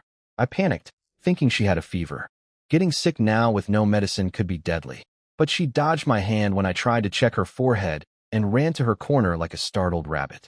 I shrugged it off as her being shy and made a mental note to check on her later. Then I heard commotion from the girls' sleeping area. Of course, Gu Xinran and Yu Lu were fighting under the blanket, pulling each other's cheeks and grabbing at each other. I dragged them both out and scolded them seriously. Internal unity was everything. Any more fighting and there'd be punishments. Gu Xinran immediately grabbed my arm and pointed at Yu Lu accusingly. She said Yu Lu had woken her up asking if she'd snuck out for 2 hours last night. Gu Xinran figured Yu Lu was the guilty one trying to deflect suspicion. She was genuinely upset, saying she could accept fair competition for my affection, but sneaking to me in the middle of the night was crossing the line. Yu Lu started to panic. She'd only meant to tease Gu Xinran.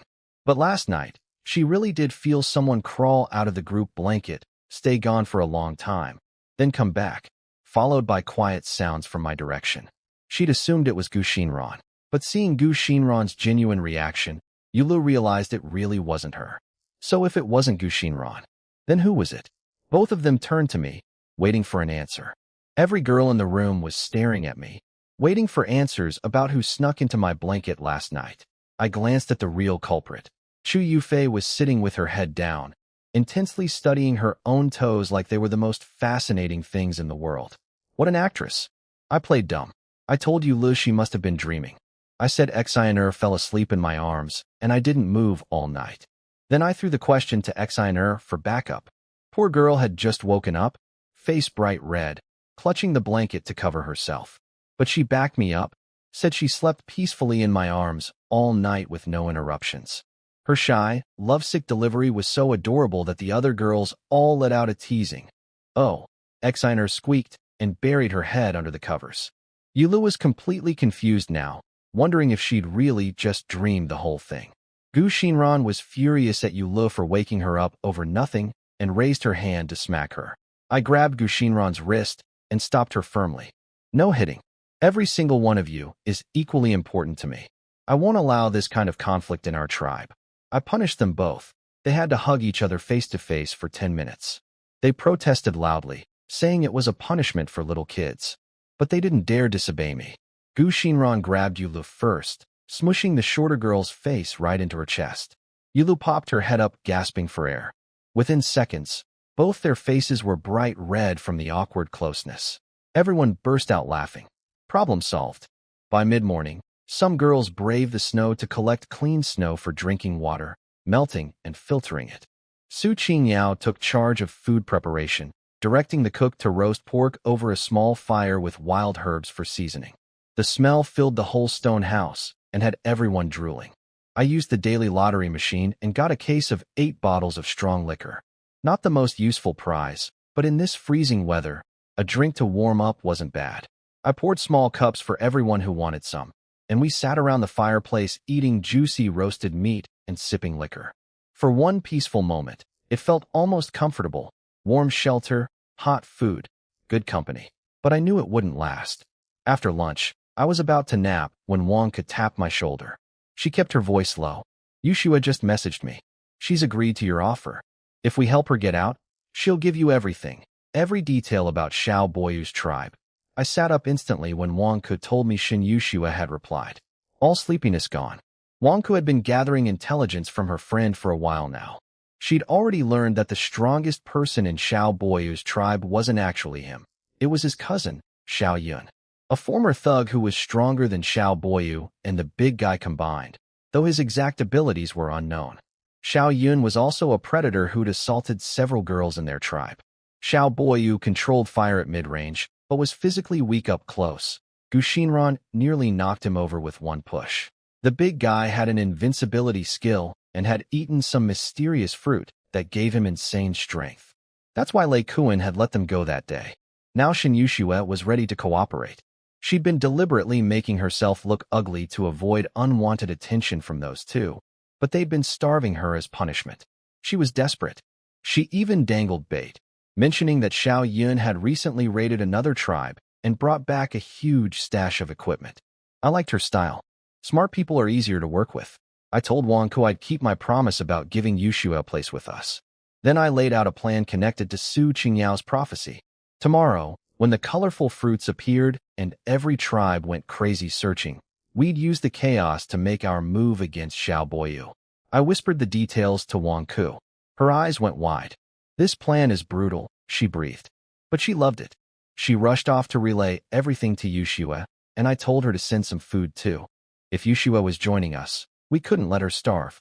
That afternoon, everyone trained indoors. Frog jumps, push-ups, the basics. Then Lin Bing took us outside in wolfskin cloaks for shooting practice. Wang Ku was already hitting targets reliably at 10 meters.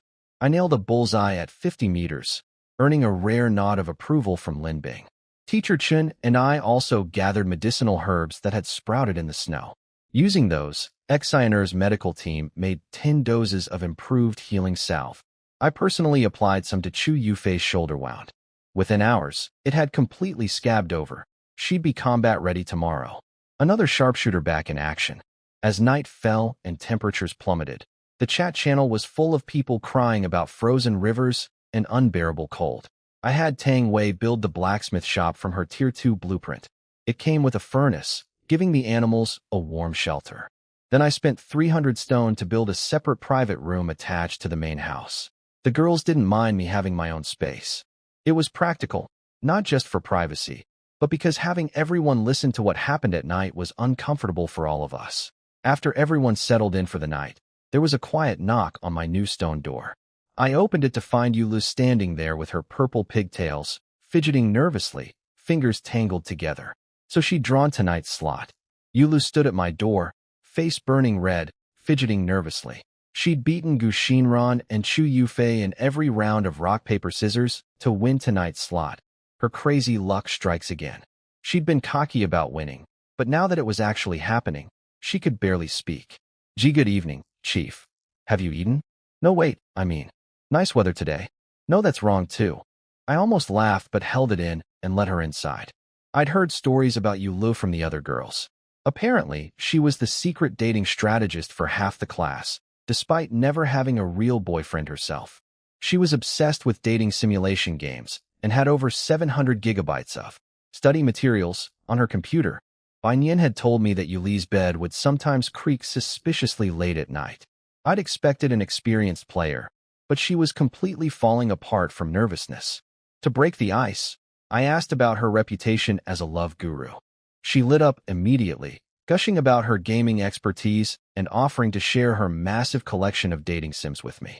When I asked what type of character I'd be in a game, she analyzed me like a professional, warm and approachable normally, reliable in crisis, handsome with a great body. SSR tier male lead, #1 on the popularity rankings. When the mood felt right, I leaned close and whispered, "So, love expert, how should I go about winning you over?" That one sentence broke her brain completely. Her affection score went berserk, shooting from 60-something all the way up to 80 in seconds. I hadn't even done anything yet. She gathered her courage and gave me the proper strategy: daily chats, thoughtful gifts, special events on holidays, then confess when affection is maxed out for the true end. But, she said, voice shaking yet firm, things are different now. There's no time for all those steps. So, if you're willing, I'm yours. You've already cleared the game. I was genuinely moved. For a girl who lived and breathed dating sims, the ritual mattered. My simple question, asking how to win her heart instead of just taking it for granted, had accidentally given her exactly the respect and ceremony she craved. It hit her right in the heart. Then, just as I was about to kiss her, she put her hand on my chest and stopped me. Her eyes sparkled with mischief. "You've unlocked my special CG scene," she whispered. "Wanna watch it together? I won't go into what happened next, but let's just say her 700 gigabytes of research were not wasted." The next morning, Gu Xinran knocked on my door and immediately noticed my panda-level dark circles. "Did you two not sleep at all?" she gasped. "Pretty much. Yulu had completely transformed once she got comfortable. All that theoretical knowledge became very practical. Thank God for my system-enhanced stamina, or I wouldn't have been able to stand up today." I pushed Gu Xinran out the door and asked her to get me some energy-boosting medicine from Teacher Chun. She stomped off, muttering jealously about that purple-haired girl getting all the benefits. I splashed freezing snow water on my face, wolfed down some meat, and pulled up my system panel to check the reward from last night. I checked the reward from last night and nearly fell off my seat. Gold Legendary Tier, Star Core Guardian. It generates an energy barrier that covers a whole area, blocking physical attacks, energy attacks, elemental damage, everything. I control its size and can turn it on and off. It runs on fuel, wood, charcoal, electricity, magic crystals, whatever's available. The bigger the barrier, the more it consumes. This was insanely good timing. Su Qingyao predicted giant monsters would attack on day 3. I had guns, bombs, and potions, but I had no idea if that would be enough. Now with this golden tier shield over our entire camp, our survival chances multiplied enormously. Yu Li's ridiculous luck had done it again. Epic last time, legendary this time. I need to stockpile fuel and test it tonight to see how much it burned through. Then Gu Xinran came back with Teacher Chun and Yi Xiner. Poor innocent Xiner saw my dark circles and thought I'd been cold overnight. She suggested I sleep with the group tonight for warmth. Everyone else knew the real reason and was trying desperately not to laugh. Teacher Chin had real news, though. She and Xiner had both hit Tier 2 Medic. They'd unlocked new recipes and skills. Xiner got a skill called Mind Calm that could restore mental energy and relieve fatigue. Teacher Chun was going to make something called vitality pills. Xiner placed her hands on my shoulders and activated her skill. Cool, soothing energy flowed through my entire body, washing away exhaustion like jumping into a cold stream on a hot day. My muscles relaxed, my head cleared up. The black circles were still there, but I felt so much better. Teacher Chin quickly made 10 vitality pills, small black pills that restore energy and stamina fast. The system's description basically called them male enhancement pills. She handed them to me with a red face, warning me not to take too many since my super kidney passive was already powerful enough. She pointedly said she didn't want me too energized to sleep and looking for fights all night. I understood exactly what she really meant. I popped 2 pills. The effect was immediate. Exhaustion vanished completely, replaced by explosive energy. Then a wave of heat surged from my lower abdomen. I gritted my teeth and stepped outside into the freezing wind to cool down. Just 2 pills was manageable. These would sell like crazy on the trading post. Every man in this world would go insane for them. I told Teacher Chen to make more batches for selling. The cold outside was worse than yesterday. Snow had frozen into a hard crust on the ground. But according to Su Qingyao's prophecy, the colorful career-changing fruits should already be growing in the snow. We needed to move now, before anyone else figured out they existed. Time to go hunting for those fruits. After breakfast, I started checking our supplies for today's mission. The 2 bear skins we'd traded for had been turned into 8 thick bear fur coats overnight by our seamstress. Perfect timing. I picked my team. Myself, Wang Ku, 3 hunter girls, Chu Yufei whose shoulder had healed enough to fight, Lin Bing with her rifle, and Gu Xinran whose music class could buff the team. 8 people, 8 coats. I packed dried meat, half our healing supplies, and water bags. Bai Nian handed me a clever stone jar she'd prepared, slow-burning charcoal packed in dry sand with a tiny air hole in the lid. She'd read about this method somewhere. As long as it stayed outside the spatial backpack where it could get oxygen, the embers would last a full day. Smart girl. Lin Bing checked the weapons and confirmed we were ready. We took 2 AK-47s with us and left 3 behind for Su Qingyao's group. Even with poor aim, spraying bullets at intruders would buy time until we got back. Gu Xinran complained about looking fat in her bear coat. I told her even if she looked like a ball, she'd be the prettiest ball around. That shut her up with a blush.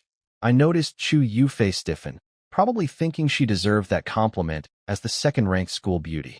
My own outfit was ridiculous. Leather base layer, then the bedrock wore armor on top.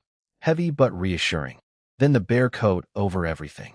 I looked like a walking grizzly bear. At 185 centimeters, I was basically a small mountain. The girls laughed behind my back, but I didn't care. When enemies tried to cut through 3 layers of protection and couldn't even get past the fur, we'd see who was laughing.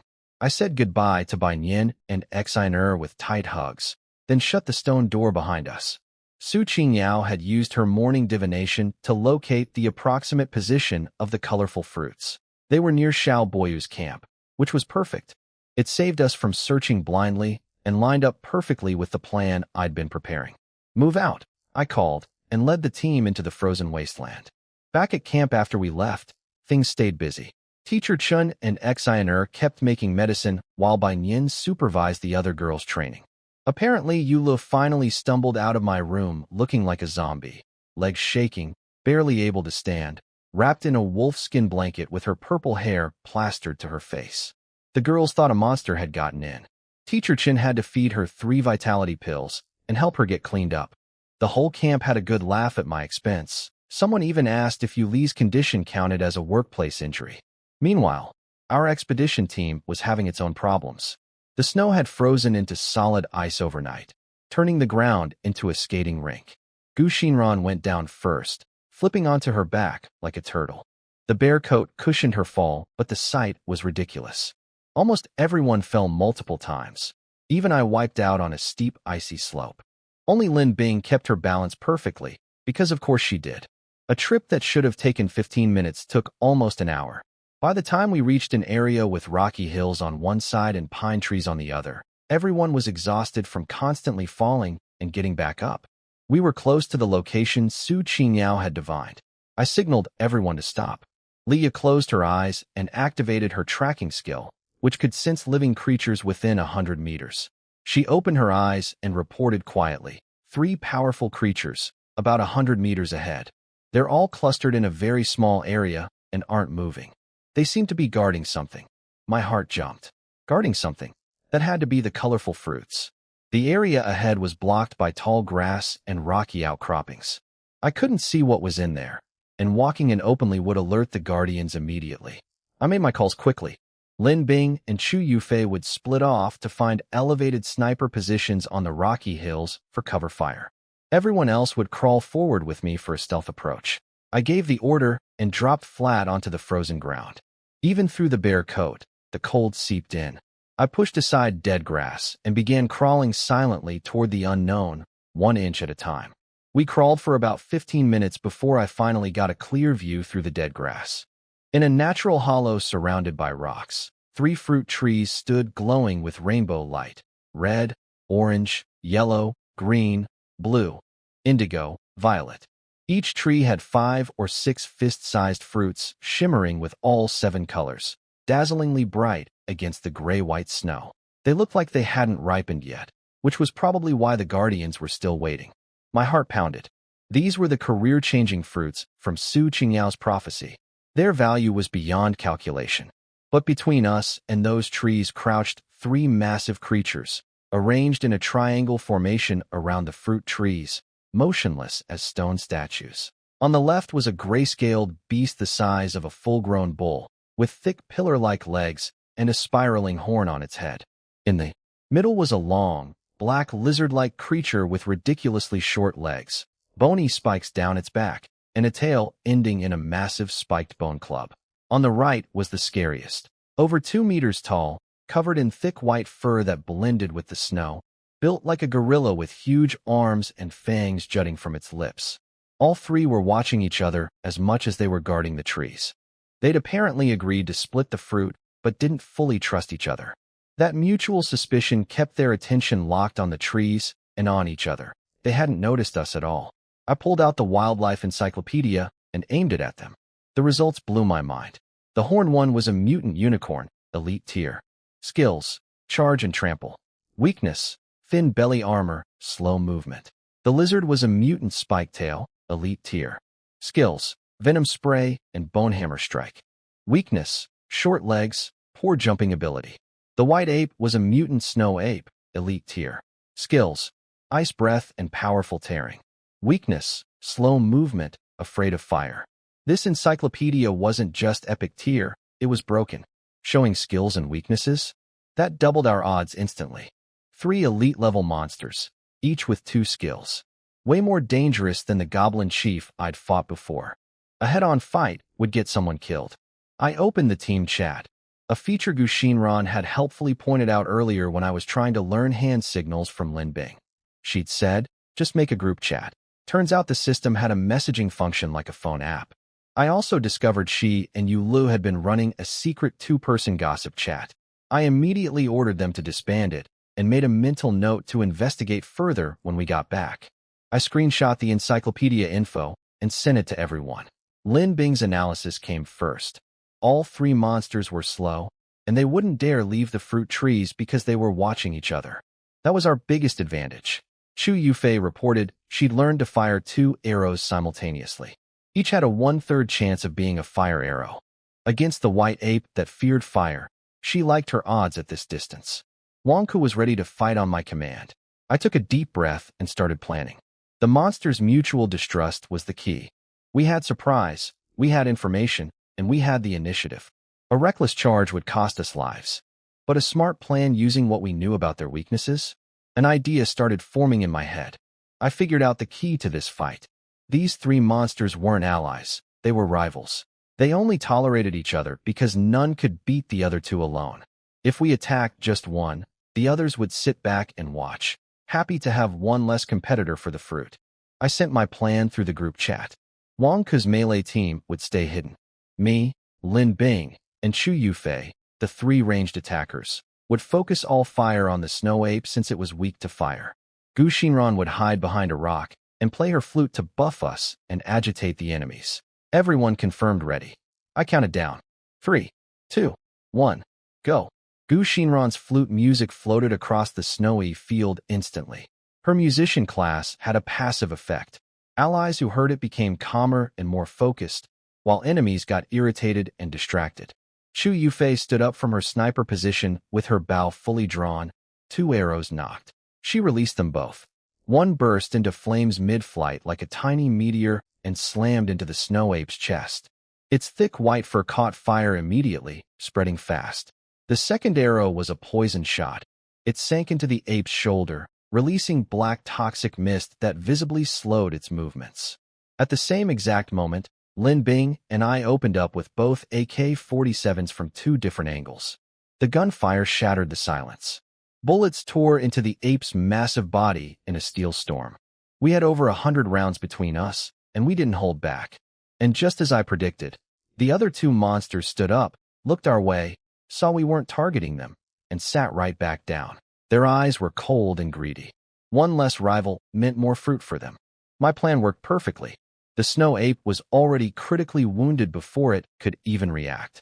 Its white fur was completely soaked red. It howled desperately at the other 2 for help, but they ignored it completely. That drove the ape into a fury. Then it made a desperate decision. Knowing it was finished either way. If we didn't kill it, the other 2 would finish it off for being weakened. The ape turned and lunged toward the fruit trees. Its plan was obvious. Eat the fruit to heal itself, then fight for the remaining trees later. The snow ape's desperate lunge for the fruit trees was exactly the trigger I'd hoped for. The moment it broke the unspoken agreement, the other 2 monsters snapped. The unicorn charged from behind, driving its spiral horn deep into the ape's lower back.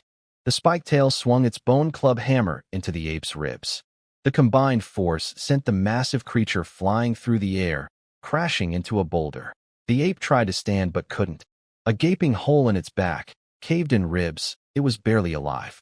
The other 2 monsters glanced at it dismissively, then went back to watching each other and the fruit trees. In their eyes, the ape was already out of the game. The ape gave up on the fruit. It dragged its broken body away, trying to escape, but it only made it a few steps before we cut off its path. Me, Wang Ku, and 2 other hunters stepping out from behind the rocks. When it saw us blocking its retreat, whatever was left of its sanity burned away. It roared with pure rage at the humiliation of being cornered by humans it considered insects, and charged. But I stayed calm.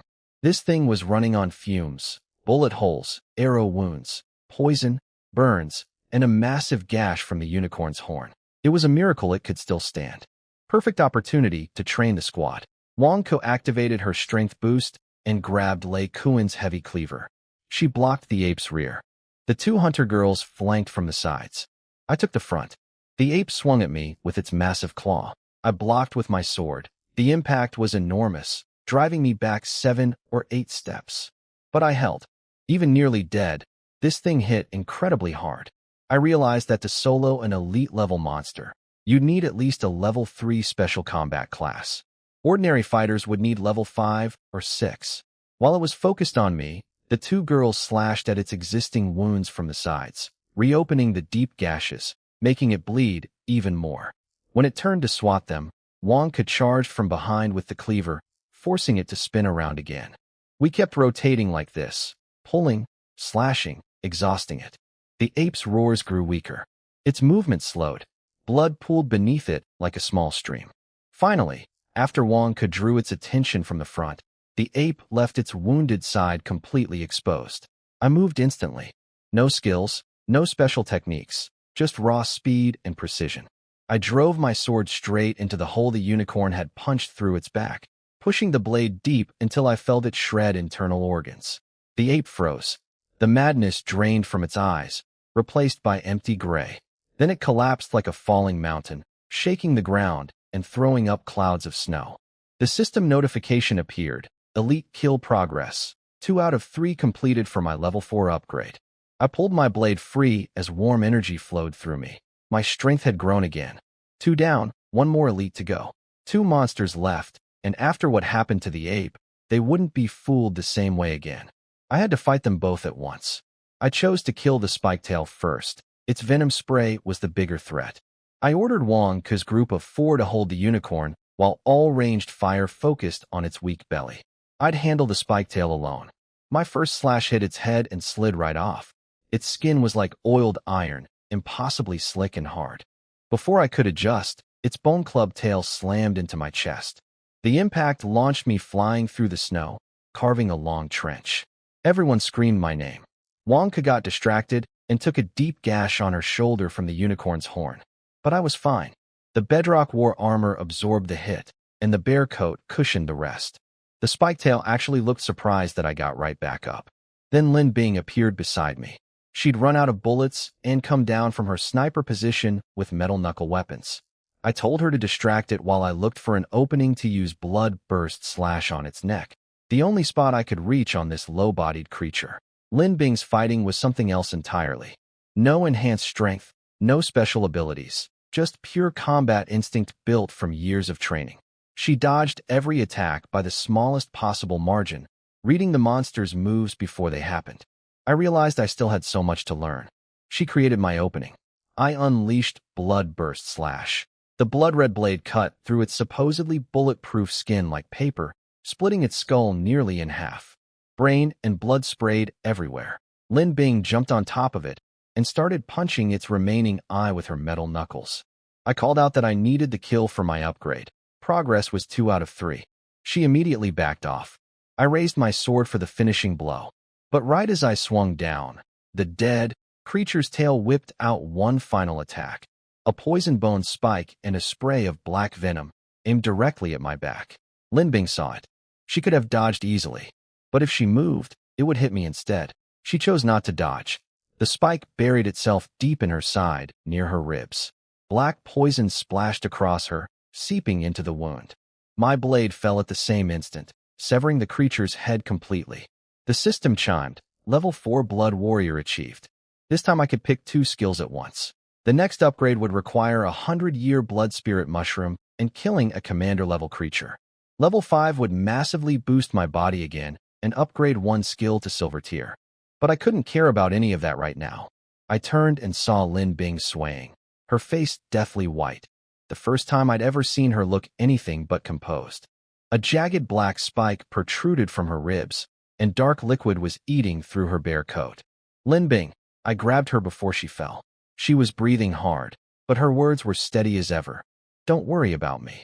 Kill the unicorn first. My heart sank seeing Lin Bing's condition, but Wonka's group was still fighting the unicorn. Every second mattered. I made Lin Bing lean against a boulder and wrapped her in my bare coat.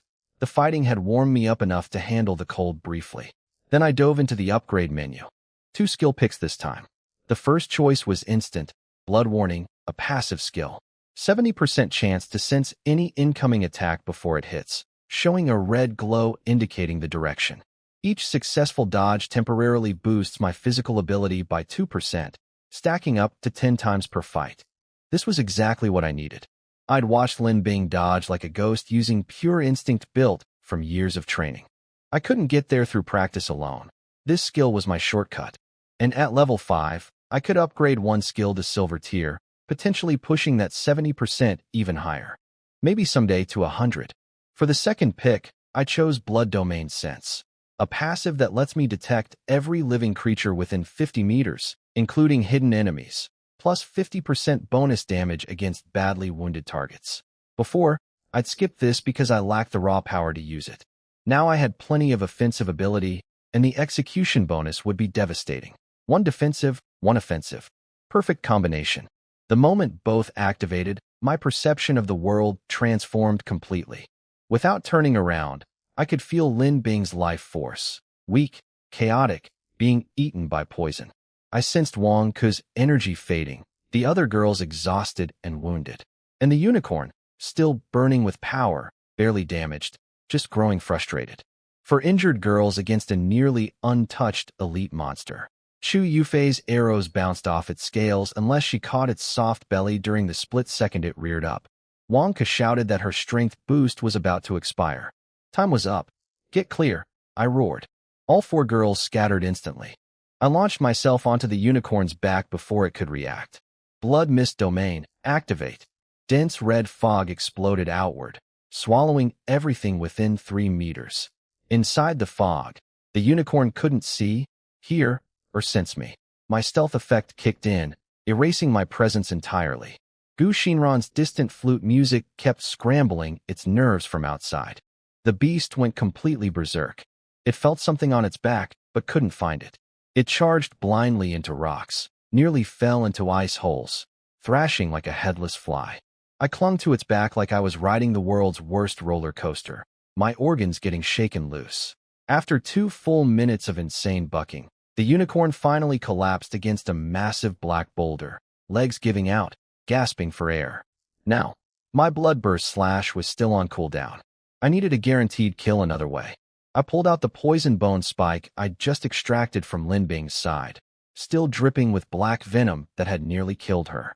I gripped it with both hands, aimed at the unicorn's exposed eye, and drove it in with everything I had.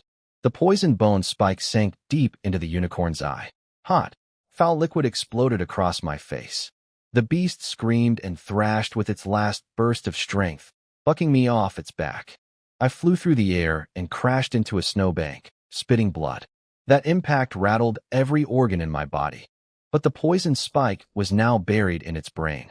The unicorn staggered, collapsed to its knees, and couldn't get back up. "Finish it," Wonka shouted, and the girls rushed in with their weapons. But I stopped them.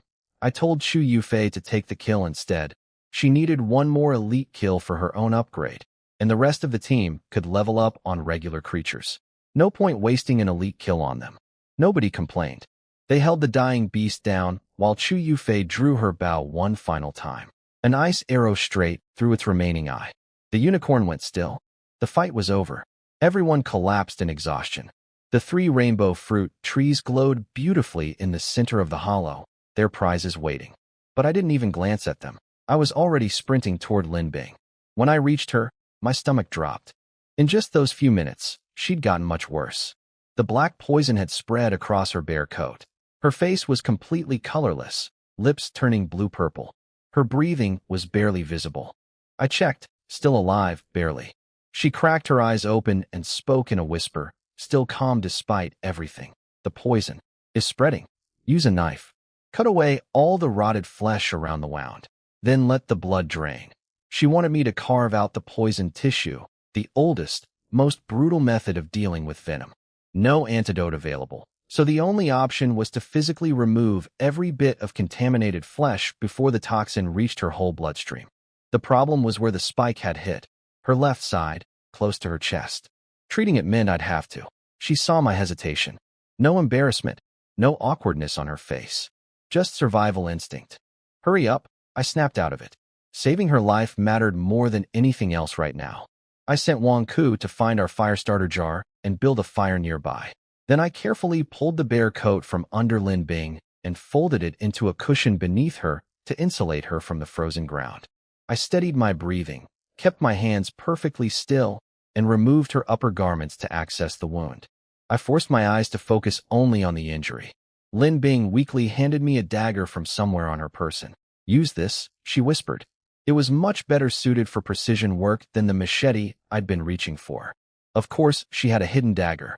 This woman was full of surprises. I gripped Lin Bing's dagger and forced myself to focus. The wound was ugly. A large patch of flesh had turned black from the poison, and the edges were still spreading outward. "This is going to hurt," I warned her. "Do it," she said, completely calm. I started cutting. Every slice made her body jerk, but she never made a sound. Just clenched her jaw and crushed handfuls of snow until her knuckles went white. Sweat poured down her forehead despite the freezing cold. At one point, I reached over to wipe the sweat from her face. "Don't touch me," she snapped, turning her head away. "Focus." First time I'd ever heard real irritation in her voice. I pulled my hand back and concentrated. After 7 careful cuts, clean red blood finally appeared instead of black. The poison was out. I mixed healing salve and blood-stopping paste together and packed the wound thick. The cool medicine made her tense body relax slightly. I bandaged everything with clean leather, then carefully helped her get dressed again and wrapped her back up in the bare coat. The blue-purple color was fading from her face. She was going to make it. Wonka had a fire going by now. I carried Lin Bing over and propped her against a warm rock. The other girls had minor wounds, nothing serious. Wang Ko awkwardly asked me to apply medicine to her shoulder, which required pulling her collar aside. She turned beet red the whole time. I got it done as quickly as possible. We made hot meat soup over the fire while I went to check the fruit trees. All 17 fruits had finished ripening. The rainbow glow had pulled inward, leaving heavy golden fruits with just a hint of color at the tips. I picked every single one. The moment the last fruit left the branch, all 3 trees withered to ash and dissolved into the frozen ground. The encyclopedia identified them as 7-color divine fruits. For monsters below commander rank, eating one meant advancing a whole tier and learning a new skill. For humans, it would reset your current class with a high chance of getting something stronger, plus a small physical boost. Exactly what Su Qingyao had predicted. 17 fruits. This was an enormous haul. I fed Lin Bing a bowl of soup. She tried to refuse, but I just held it there until she gave in. Then I checked the world chat. It was already exploding. Someone had posted a picture of a rainbow fruit tree and was asking what it was. He explained that his tribe had found one guarded by an elite monster. They'd lost their chief and 7 fighters killing it. People urged him to eat the fruit. A while later, he posted again, practically screaming with excitement. The fruit had changed his ordinary combat class into a special combat class. He was selling his remaining 4 fruits to the highest bidder, demanding items that could boost his tribe's power. I tried to add him as a friend before he revealed the effect, hoping to buy his fruits cheap. But he never accepted my request. Now that the secret was out, the price would skyrocket. The race for these fruits had officially begun. I checked the chat channel and saw I was too late to buy fruits cheap. A guy named Chao Ritian had already posted about eating one and getting his ordinary combat class upgraded to a special one. He was selling his remaining 4 at high prices. The secret was out. The channel went crazy. Everyone wanted these fruits. Some tribes started selling coordinates of fruit tree locations they couldn't handle themselves. Others organized search parties despite the deadly cold. This frenzy was actually exactly what I needed. The more people talked about the fruits, the more desperate Xiao Boyu would become, and the easier it would be to lure him into my trap. My plan was simple: have Shin Yushua dangle information about a fruit tree location as bait. Xiao Boyu's greed would pull him and his fighters outside their camp, where we'd be waiting to ambush them. I ran through our combat strength while warming by the fire. Chu Yufei had just reached level 3 and unlocked a powerful skill called Triple Arrow Fusion. She could conjure 3 energy arrows with fire, ice, and poison effects, with the first having extra penetrating power. Her physical abilities had jumped significantly too. Between her, Lin Bing's marksmanship, our remaining ammo, and my own abilities, I was confident we could handle Xiao Boyu's 3 strongest fighters. Meanwhile, at Xiao Boyu's camp, the plan was already in motion. Shin Yushua had received Wang Ke's signal to begin. She was terrified, especially of Xiao Yun, the dangerous cousin. Things got worse before they got better. Xiao Yun caught Shin Yushua's younger sister, Shinro Bing, after the girl had secretly washed her dirty face. Yushua had been deliberately keeping her sister's face covered in mud to hide how pretty she was. Now Xiao Yun noticed both sisters and started making his intentions disgustingly clear, ready to assault them right there. Nobody in the camp dared to help. Even the big guy Zhang Hong, who had some conscience, just punched the ground and looked away. In that desperate moment, Yushua screamed the only thing that could save them. I have information about the 7-color divine fruits location. Xiao Yin didn't care. He'd just woken up and hadn't seen the chat channel. He thought she was making things up. But Xiao Boyu had been paying attention. He stepped out, stopped his cousin, and turned to Yushua with a serious expression. What did you just say? You know where the fruits are? Where did you get this information? The trap was being set. Shin Yushua played her part perfectly. She told Xiao Boyu exactly what we'd rehearsed, that one of my girlfriends was angry at me for cheating on her and wanted revenge. She said we'd found 3 fruit trees, fought the guardian monsters, and were now resting with heavy injuries. The traitor girlfriend would act as an inside agent and hold me back if they attacked. All she wanted was 1 fruit as payment. It was a beautiful lie, a jealous woman's betrayal, wounded enemies, treasure for the taking. Every detail designed to push Xiao Boyu's buttons. Xiao Yin didn't care about any of it. He'd just been about to assault Yushua and her sister when the conversation interrupted him. But Xiao Boyu's eyes were on fire. He'd seen the chat channel about the fruits. If he could get some and convert his loyal followers into combat classes, he'd finally have the power to stop living under his thug cousin's thumb. He asked to see chat logs. Yu Shue and Wang Ku had prepared for this. They'd faked the whole conversation trail, complete with a screenshot of the 3 rainbow trees before we picked them. Xiao Boyu was hooked. Back at our position, Wang Ku confirmed they were on the move. Xiao Boyu was bringing every fighter he had. Yu Shue was sending position updates every few minutes, deleting them immediately afterwards since Xiao Boyu might check her messages. I moved our ambush point back 100 meters behind a ridge. Xiao Boyu wasn't stupid. Even if he believed Yu Shue 90%, he'd have some backup plan. By pulling back, we could observe them first and confirm nobody was double-crossing us. Xiao Boyu's force was serious. He was a level 3 fire controller who could throw fireballs. His cousin Xiao Yun was a level 3 psychic, telekinesis, mental attacks, completely unpredictable. Their buddy Zhang Heng was a level 2 steel man whose hardened skin could stop bullets. Those 3 alone could crush most tribes. In total, 9 fighters. Those 3 elites, plus a level 2 female assassin, 3 hunters, and 2 strong lumberjacks. Against my team of injured fighters, he thought it would be a massacre. He was marching Yu Shue and her little sister at the front as guides, freezing in their thin shoes. The poor girls were shivering, but Yu Shue kept feeding him exactly what he wanted to hear, that I was a melee fighter, my people were all wounded, and my strongest teammate was too injured to fight. Xiao Boyu felt invincible. He was already imagining taking our fruits, our women, our entire tribe. He had no idea he was walking straight into my trap.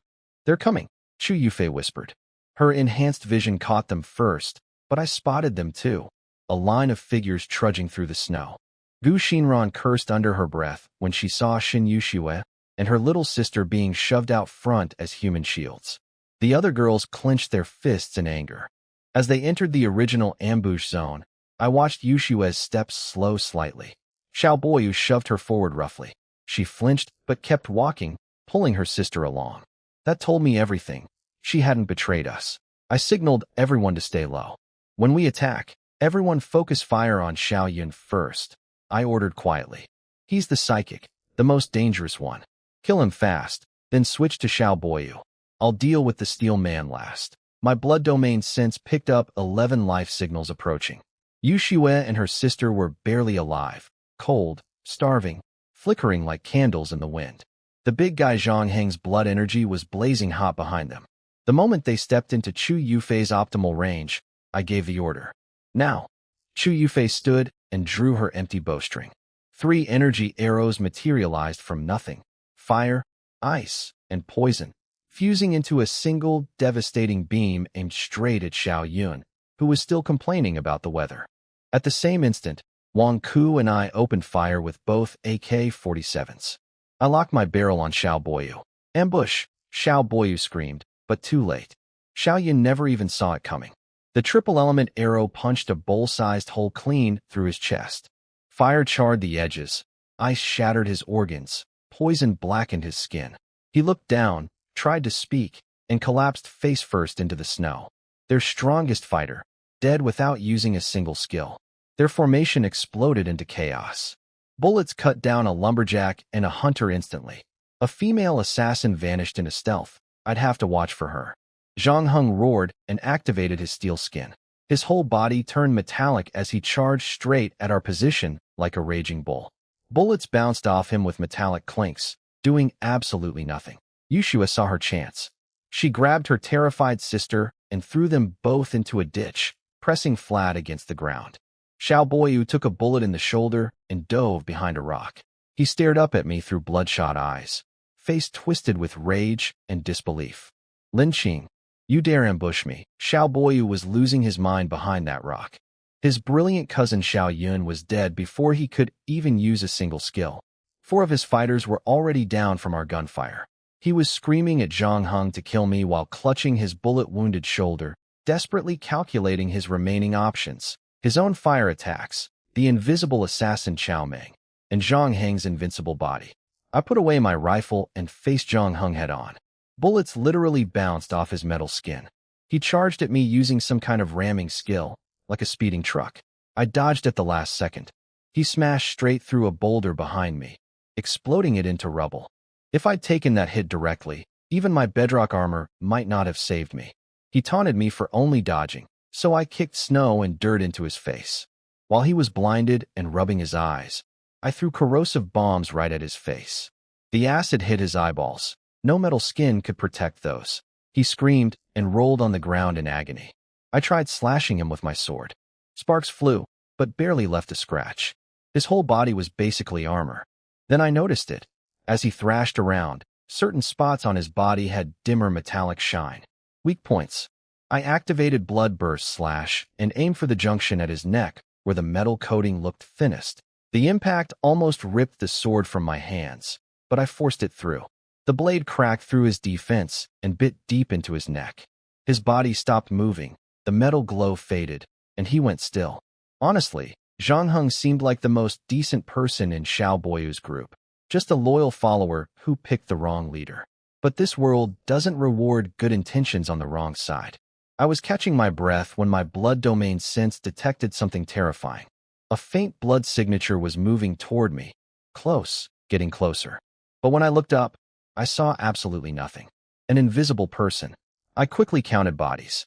Xiao Yun, Zhang Heng, 2 lumberjacks, 1 hunter, 5 dead. Xiao Boyu hiding behind a rock, 2 fighters still engaged with my girls, plus the Shun sisters somewhere safe. That's only 10. Xiao Boyu brought 11. Then I remembered, the female assassin in black. She'd disappeared the moment fighting started. Level 2 assassin with a stealth skill. Physical invisibility as long as she didn't attack or make noise. She was creeping toward me right now, thinking I was injured and distracted. I played along. I shook my numb arm like it was badly hurt, stumbled slightly, and walked casually in her direction while pretending to focus on Xiao Boyu's position. She took the bait.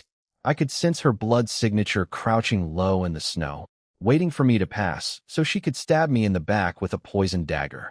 Come closer. Just a little closer. I stepped right on the invisible assassin's chest and felt the softness underneath my boot. I even shifted my weight around. She didn't move a muscle, still trying to pretend nothing was happening. Had to give her credit for willpower, but my blood domain sense showed me her entire body outline in glowing red. Arms, legs, even her hands gripping a weapon. Invisibility was useless against me. I stopped playing around. I raised my sword and thrust it at her throat. Only when the cold blade touched her skin did she finally react, eyes wide with shock. You knew I was here the whole time? You were toying with me. Those were her last words. My blade cut through her throat.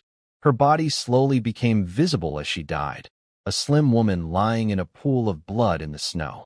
I turned to find that Wang Ku and the hunters had already finished off the remaining 3 enemies with Chu Yufei providing cover fire. Clean, efficient, no new injuries on our side. Only Xiao Boyu was left, hiding behind a boulder. I called out to him, mocking his genius status. He screamed back that he had a self-destruct skill and would blow us all up if I came closer.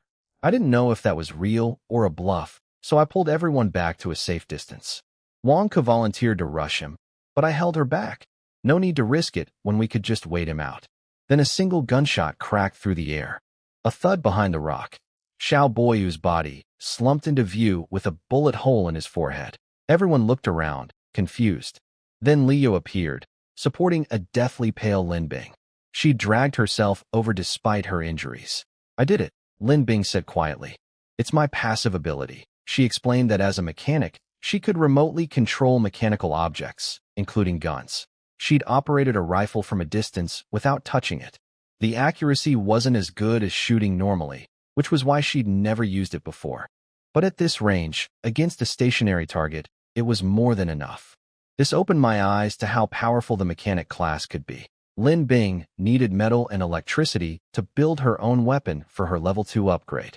We didn't have ore, but we had plenty of metal. Captured machetes, axes, even spent bullet casings could all be melted down. I'd figure out the electricity problem later. Then came the looting. From Xiaoyun's backpack, I pulled a large alloy shield. Rare quality, no skills, but perfect raw material for Lin Bing's upgrade project. If Xiaoyun had actually been holding it during the fight, Chu Yufei's sneak attack might not have killed him so easily. His own laziness cost him his life. Xiao Boyu's storage was massive. Thousands of pounds of various meats, 7 or 8 thick animal hides perfect for bedding or clothes. Over 3,000 units each of wood and stone. My resource reserves jumped dramatically. I now had over 5,000 wood and 4,000 stone, enough to build more than a dozen new rooms. He also had herbs and strange fruits I'd identify later with the encyclopedia. I stripped the clothes off everybody too. They'd been wearing warm modern clothing. We could wash them and use them or sell them.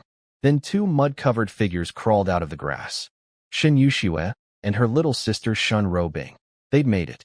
Wang Ke rushed over to catch the sisters before they collapsed in the snow. They stood in front of me, both dirty-faced and wrapped in thick coats. The older sister Shin Yuxue was tense, but holding together. The younger one, Shun Robing, was shaking like a scared rabbit, too frightened to even look up. Yuxue bowed deeply and thanked me through tears. Without us, Xiao Yun would have done terrible things to them both. Little Ro Bing looked up at me with wide, frightened eyes and said she'd do any work I needed. She was strong, she promised. I waved that off. No need for that. This plan worked so smoothly because of you two. Without your help as insiders, even if we won, we'd have taken serious casualties. That was the truth. If we hadn't instantly killed Xiao Yun and crippled Xiao Boyu in the opening seconds, cutting off their leadership, this fight would have cost us dearly. Since you're joining my tribe, tell me your classes, I said. Yuxue straightened up. I'm a spirit botanist. My skill accelerates plant growth. I level up by helping plants mature. She pointed at her sister. Ro Bing is a poison healer. She's naturally immune to all toxins. But at level 1 she has no skills. To level up, she needs to consume 2 different types of poison. Yushua's voice got quieter as she explained, clearly worried I'd think they were useless, just like Xiao Boyo had. But my reaction was the opposite of what she expected. Spirit botanist accelerates plant growth. I knew the great winter would end in days. After that, combined with our 6 farmers and the crop seeds from the treasure chest, Yuxue could help us grow wheat and rice. We'd been eating nothing but meat for days. Just the thought of fresh bread made my heart skip a beat. As for poison healer, Xiao Boyu had dismissed it as worthless because where would you find poison to consume? But in my tribe, Chu Yufei's arrows had a chance of being poisonous. By Nian's which class could brew all kinds of toxic concoctions. Ro Bing could level up in no time with us. These weren't dead weight. These were hidden treasures that Xiao Boyu was too short-sighted to develop.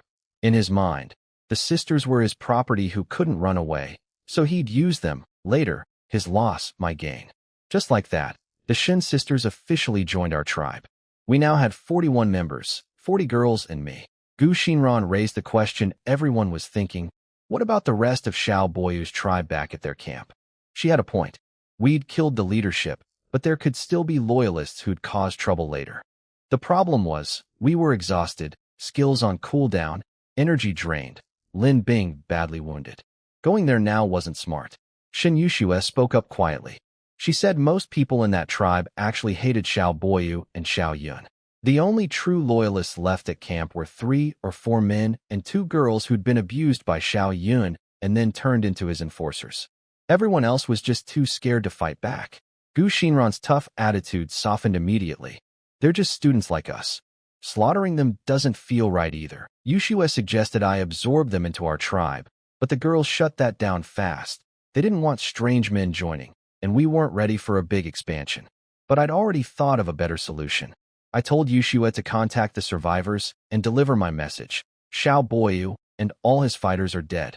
They're free now, but they need to kill the remaining loyalists themselves. I'd lend them weapons if they needed them. After that, they could pick a new leader or join another tribe, their choice. If they refused, I'd come handle it personally, and it wouldn't be pretty. Yuxue went pale, but I explained my reasoning. This wasn't just about cleaning up, it was a test. If those people couldn't even find the courage to deal with a few bullies who'd been tormenting them, they'd never be reliable neighbors. They'd just become the next set of victims or the next set of oppressors. The ones who fight back have backbone and could become future allies. The ones who can't are a liability. Yuxue understood. She messaged a girl named Li Wei, sent a photo of Xiao Boyu's body as proof, and relayed my terms. Li Wei was ecstatic that Xiao Boyu was dead but hesitated about killing the loyalists, said they had weapons and her group couldn't fight them. Yuxue passed along my offer of loaned weapons, plus my warning about what happens if they don't act. Long silence on the other end. Then, let me talk to the others. I told Yushua to give them 30 minutes. If we heard nothing by then, we'd go handle it ourselves. While waiting for the other tribe's response, I opened the trading post and started converting our captured food into useful resources. In this frozen wasteland, meat was king. Everyone was desperate for it. One listing caught my eye immediately. A greenhouse blueprint, posted by someone named Zhao Dahuang for 800 pounds of meat. A greenhouse would let us grow crops even in freezing weather. Combined with Shun Yushua's plant growth ability, we could finally eat something besides meat. The thought of fresh bread almost made me drool.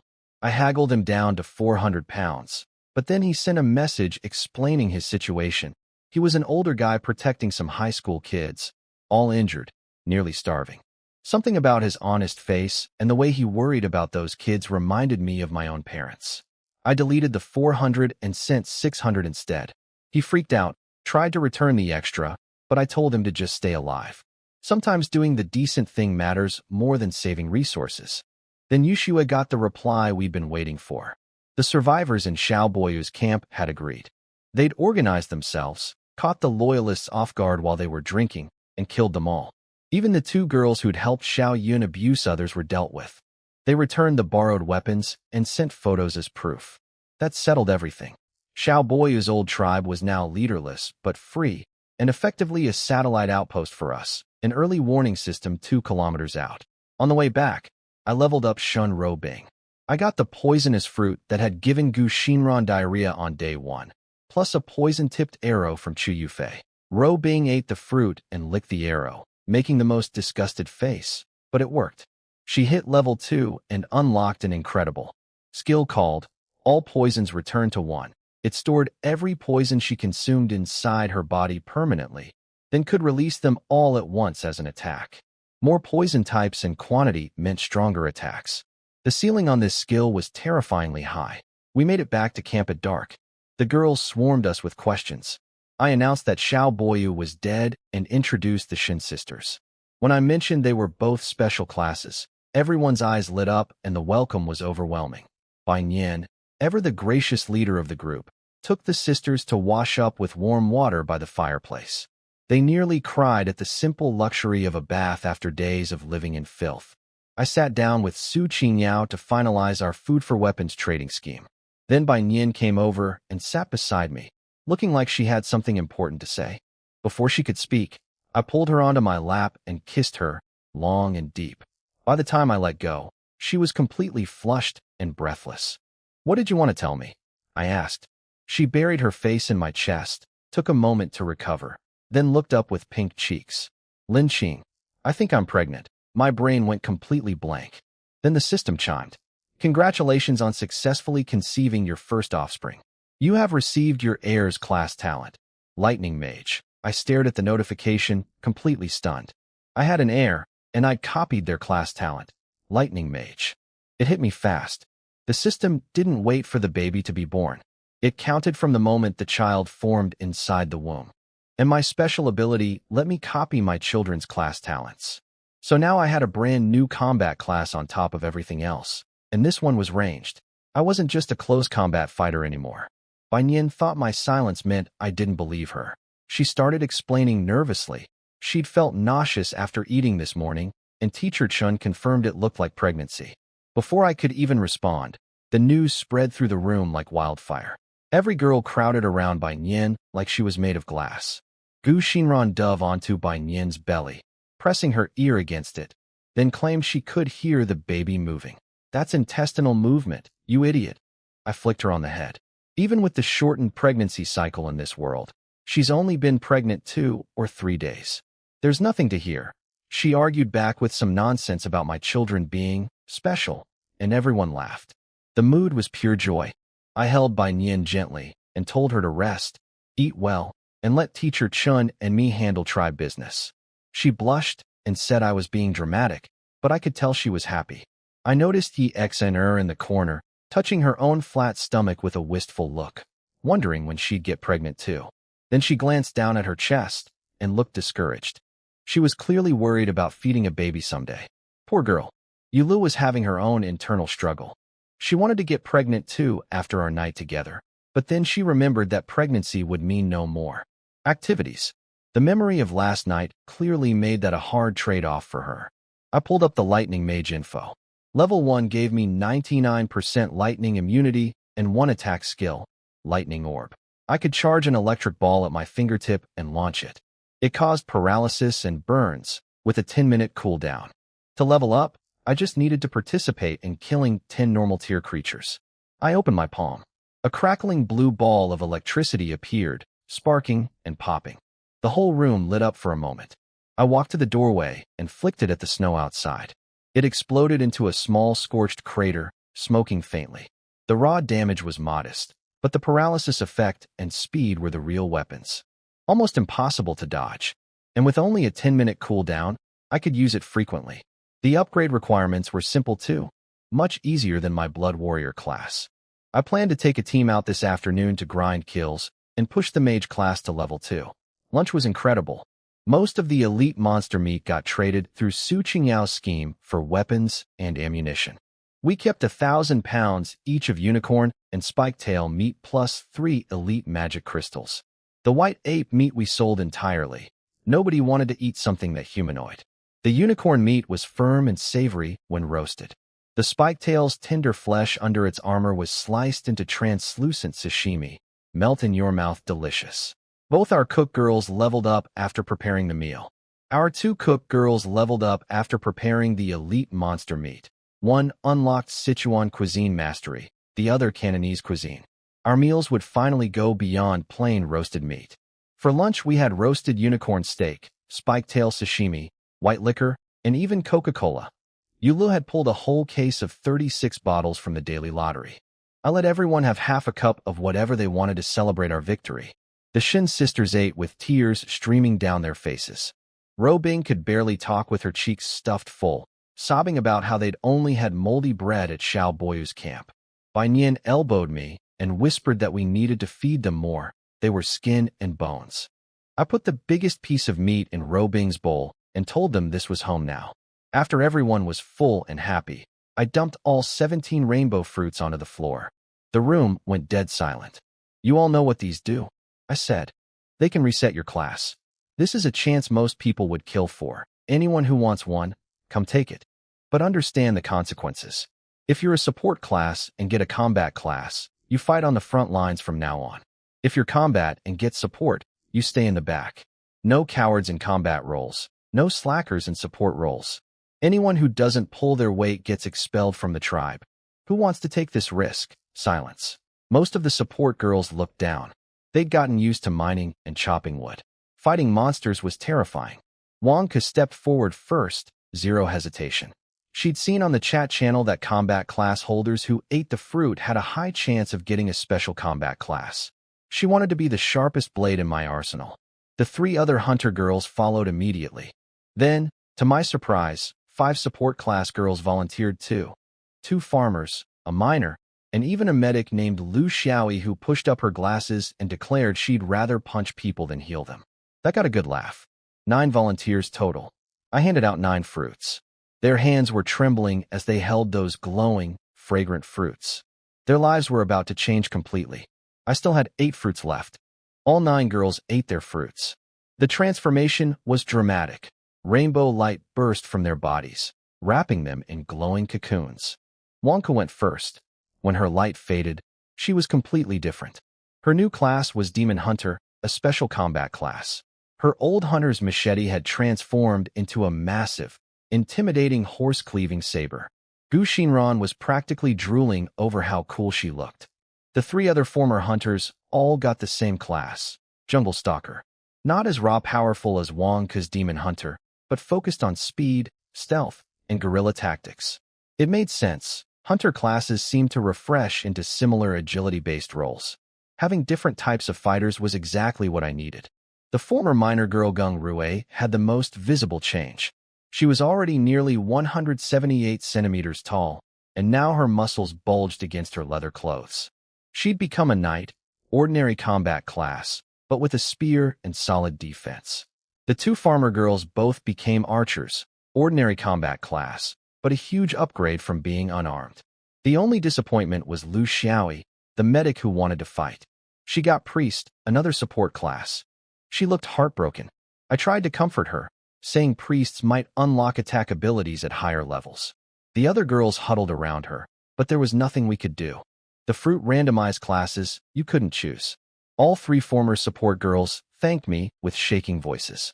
Going from miners and farmers to actual fighters was life-changing for them. I still had 8 fruits left. I put them away as strategic reserves for later. Then I organized everyone into proper squads. Chu Yufei would lead the range team with the 2 new archers. I'd personally lead the melee squad, Wang Ku, the 3 jungle stalkers, and Geng Rue the knight. Gu Xinran, Yu Lu, Shinro Bing, and the reluctant priest Lu Xiaoi formed the support squad. Everyone gear up. We're heading out. Time to level up my lightning mage class and train the new fighters. We headed south into the sparse forest to hunt. The new fighters wore captured clothes with rough leather on top. Not as warm as our bear coats, but enough. After half an hour of walking through dead, frozen landscape, I spotted our first targets. A herd of about 15 antelope, digging through the snow for grass roots. These things were impossibly fast. Even speed-enhanced classes couldn't catch them on foot. Only ranged attacks would work. I signaled the ranged squad forward while I charged a lightning orb in my palm. The antelope noticed us, but didn't run immediately. They'd probably outrun plenty of humans before and felt confident. Bad call on their part. I flicked the electric ball. It hit one antelope dead on. The creature froze, first standing on end, then collapsed smoking. The electric arc jumped to 2 nearby antelope, dropping them too. That broke the herd's nerve. They bolted. Fire, Chu Yufei called out. 4 arrows flew. Chu Yufei nailed 2. The new archer Lu Shi hit one in the side, shaky but effective. Wang Lin missed completely and was mortified, but Chu Yufei reassured her that missing moving targets on your first try was normal. The melee squad rushed in to finish off the wounded ones. I let the new girls take the kills. My lightning mage class only needed assist credit to level up, and Chu Yufei was past needing ordinary kills too. First hunt was a total success. The new fighters were buzzing with confidence. The night girl Geng Rue was complaining that the antelope ran too fast for her spear. She wanted something big and slow to stab. Careful what you wish for, I joked. The smile froze on my face. My blood domain sense erupted with warnings. Over a dozen powerful life signatures were charging toward us from deep in the southern forest at terrifying speed. Battle formation. Something's coming. A lot of them. Everyone snapped into position instantly, weapons drawn, forming a tight defensive circle back-to-back. Dark shapes burst from the tree line. Long-limbed predators covered in spotted brown fur with tufted cheeks. Cold vertical pupils locked onto us from every direction. In seconds, over a dozen oversized lynx had us completely surrounded. Those are lynx. Wonka recognized them, face going pale. But lynx are solitary hunters. They don't form packs. My eyes found the answer behind the regular ones. A massive lynx, nearly 3 meters long, built like a tiger, standing still at the back. Just its presence made the new girls struggle to breathe. I pulled up the encyclopedia fast. The regular ones were mutant lynx. Abilities included stealth ambush and fur armor. The description said they were pack hunters, cunning and coordinated. The key detail: killing their mother would cause the entire pack to collapse into chaos. The big one was the mutant lynx queen, elite level. Same abilities plus a howl that could massively boost all her children's attack power and speed. Kill the mother, and the pack falls apart. Leave her alive, and we'd be fighting a coordinated army of enhanced predators. I knew exactly what we had to do. So these smaller lynx were all her cubs, a whole family pack led by the mother. The encyclopedia said they normally ambush from shadows, but starvation had forced them into a direct assault. They were desperate and bloodthirsty. Melee squad, step forward, I ordered. The 5 new fighters moved up without hesitation. We formed a wall around the ranged and support girls, no gaps allowed. The mother lynx threw back her head and let out a piercing howl. It hit like a spike through my brain, a wave of violent intent that made everyone's grip weaken. Meanwhile, her cubs' eyes turned blood red and their bodies seemed to swell with rage. Then Gu Xinran and Yulu started playing their flutes from behind our line. The music washed away the mental attack like cool water, clearing our heads instantly. The lynx charged, a dozen brown streaks of lightning coming from all directions. Spread out and hold. Don't let them through, I roared, charging forward to meet two head-on. My sword cracked against the first one's skull with a metallic clang. Its head was ridiculously hard. The blow stunned it, but didn't kill it. The second one slashed my arm open with its claws while I was recovering, but I spun and cut its throat without flinching. Wang Ku was swinging her massive new saber with terrifying power, keeping the lynx at bay. Gung Rue was having the time of her life. She shield-bashed one lynx flying, then speared another straight through the eye socket, yelling about how she'd been dying for a real fight. The three jungle stalkers covered the gaps in Wang Ku's and Gung Rue's defenses. 6 of us formed an airtight wall. Behind us, Chu Yufei's archer squad kept dropping lynx with arrow after arrow. We all took minor wounds, but the lynx numbers were shrinking fast. The mother queen watched from the rear as her children fell one by one. I saw panic creep into her cold eyes. Then she snapped. She launched herself straight at me, a blur of brown fur targeting the center of our line. Even this beast understood the concept of killing the leader. Wang Ku and Gung Rue tried to help, but were pinned down by their own fights.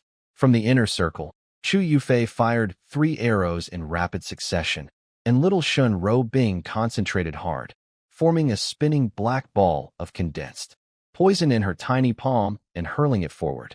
But I wasn't scared. I'd been waiting for exactly this moment, the queen coming to me. I raised my left hand. A crackling blue lightning orb was already fully charged. I launched it first.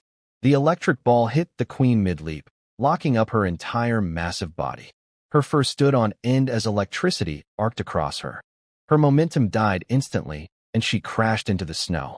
Chu Yufei's arrows tore into her shoulder, the poison effect rotting the flesh around the wound. Ro Bing's black sphere exploded into a dark mist that engulfed the queen's head, turning her roars into confused, agonized wails. Now, blood burst slash. I'd been saving it for this.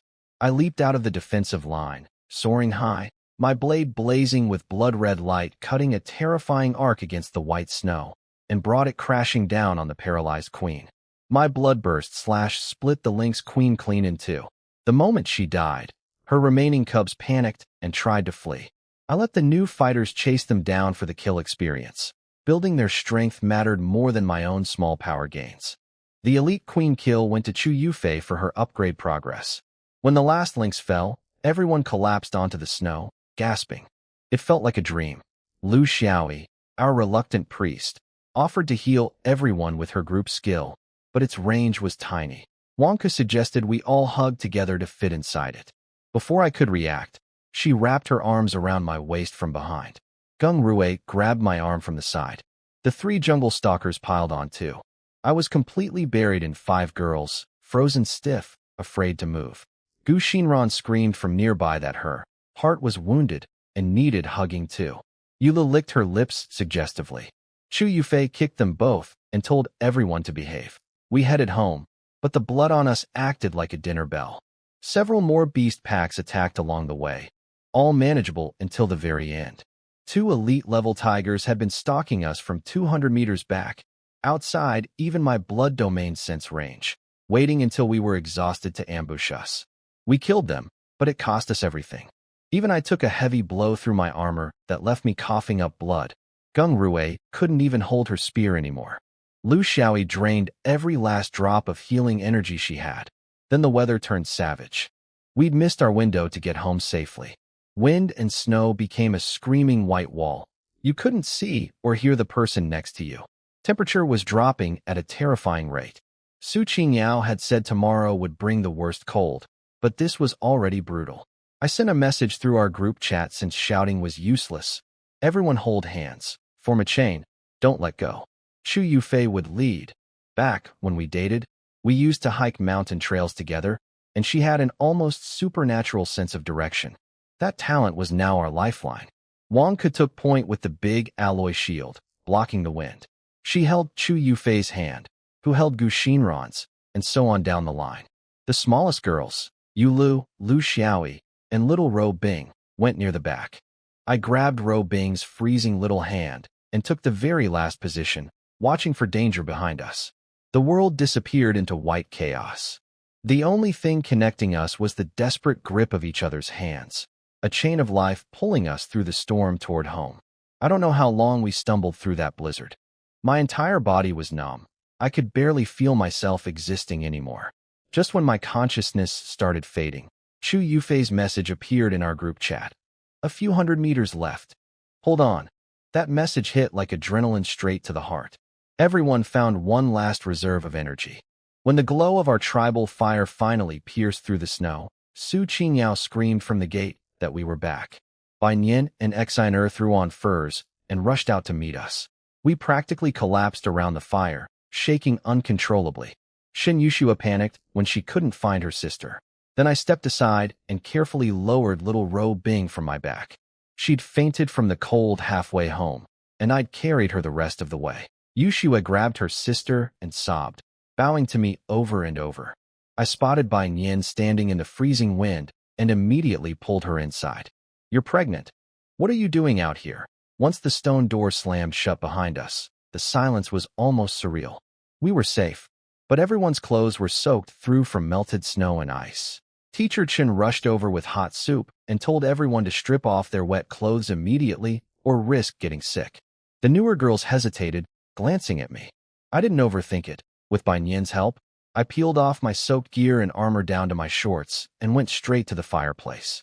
Gu Xinran, Yu Lu, Wang Ku, and Chu Yufei followed my lead, stripping down and covering themselves with just their hands as they crowded around the fire. Teacher Chen sighed at their boldness and had Exiner bring the big fur blanket. They wrapped all of us, me and the 4 girls, together like a giant roll. Once I closed my eyes, the rest of the girls lost their shyness and climbed in too. Over a dozen people packed into one massive blanket, skin pressed against skin. Gung Rue complained about being squished.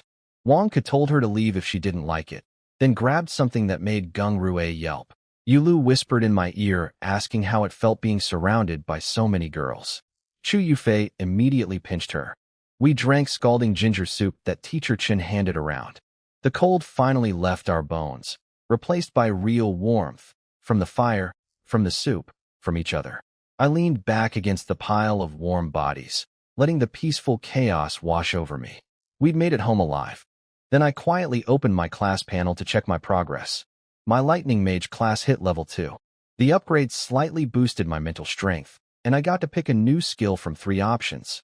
First was Lightning Chain, a ball that shocks the target and jumps to anyone within 1.5 meters, then keeps jumping to the next closest target. Against groups like that Lynx pack, it would have been devastating. Second was Thunder Bomb. I could place invisible explosive charges on the ground, up to 4 at once, no cooldown. The longer they sit before detonation, the stronger they get, maxing out at 12 hours. Invisible, stackable, and high damage. Third was Lightning Release. Breaks all control effects on me, makes me immune to damage for 1.5 seconds, and leaves an electrified trail that paralyzes anyone who touches it. Amazing for survival. I wanted a powerful single-target ranged attack for tomorrow's monster crisis, and none of these matched that. Should I spend magic crystals to reroll? I only had enough for 2 attempts. If I got worse results, I'd have wasted irreplaceable resources. No gambling. Too risky. I looked at Thunder Bomb again with fresh eyes. For defending the base, it was actually perfect. For invisible mines around camp, each building power for 12 hours before the monsters arrive. When those giant creatures charge in, they'd walk right into maximum power explosions they never saw coming. For bombs meant 4 massive hits. A single target nuke with a long cooldown would only work once. For hidden bombs, gave me 4 chances. I chose Thunder Bomb. The third skill was tempting for personal survival, but if the entire camp gets destroyed, what good is dodging 1 attack? Keeping the tribe alive through tomorrow, that's all that matters right now. After selecting the skill, I tried to get out of the giant blanket pile. Every movement made someone yelp. My feet kept landing on soft spots as I stepped over a dozen tightly packed girls. Wang Ku, Gung Rue, Tang Yuqing, Ro Bing, Lu Xiaoi, all squeaking and blushing as I stumbled through. I apologized repeatedly, sweating, until I finally escaped. Bai Nian had my dried clothes ready. I dressed quickly, kissed her forehead, and told her to rest while I went outside to test the Star Core Guardian. The cold outside was brutal.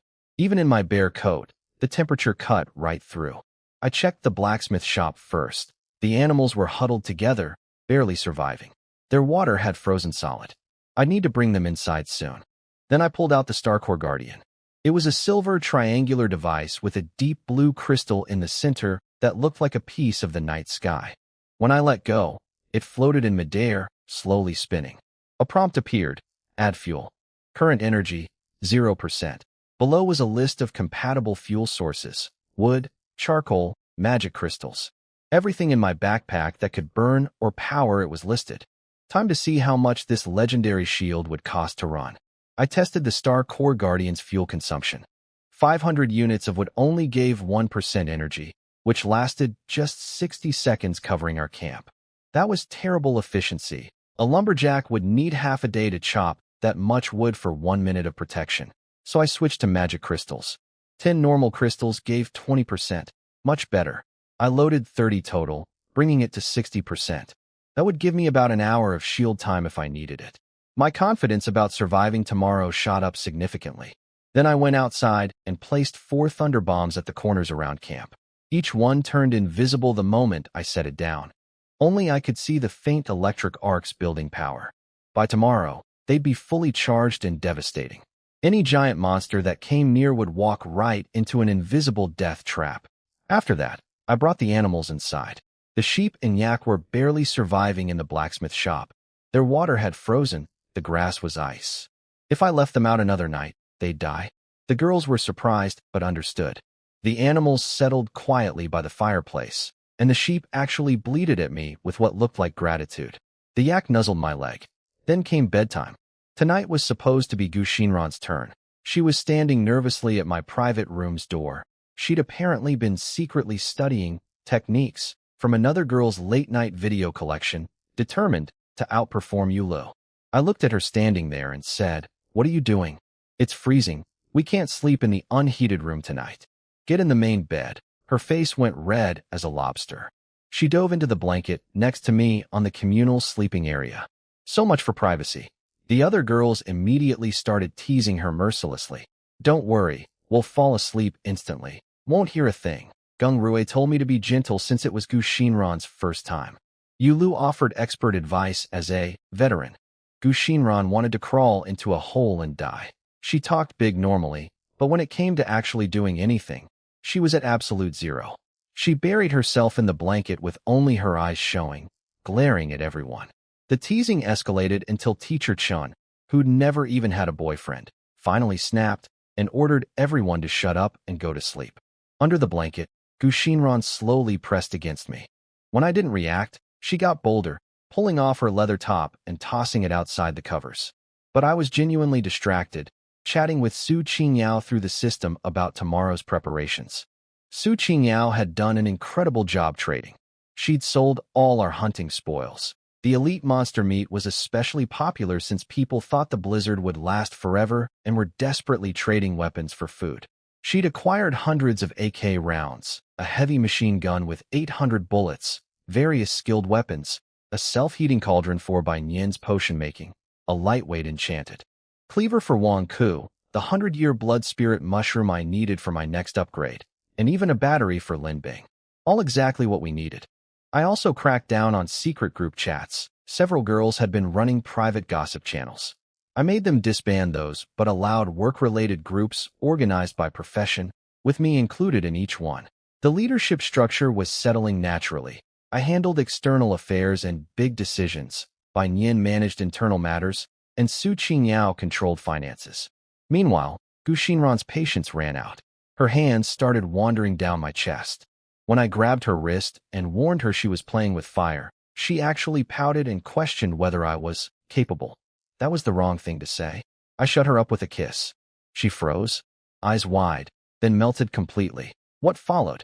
Well, she talked the biggest game of any girl in camp.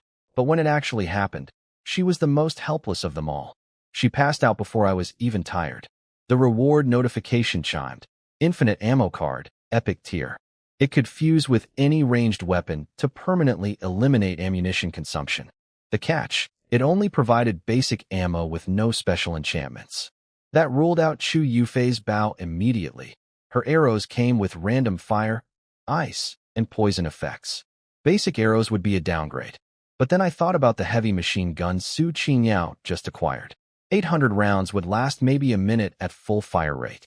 But with infinite ammo, that machine gun would become an unstoppable wall of bullets with superior armor-piercing power. Perfect. I'd barely closed my eyes when I felt someone else slip into the blanket. Small body, but surprisingly curvy. Yulu, she grinned with her purple hair sticking everywhere. I knew Gu Xinran was all bark and no bite. Total lightweight. What are you doing here? Raiding her base while she's knocked out, obviously. Before I could argue, she was already pressed against me. You can't play favorites, Chief. Deep beneath the earth that night, inside a mountain's cracked cavern, a pair of enormous eyes opened. The ground trembled. The creature's head alone was the size of a small hill. It was still partially restrained by some force, unable to fully wake, but it sent out a mental command. Countless smaller beasts crawled out from beneath it and scattered through the cracks toward the surface. Their targets, human settlements above. Tomorrow was going to be the fight of our lives. Day 3 of the Great Winter. I woke to rhythmic trembling shaking the ground, like a giant heartbeat pounding through the earth.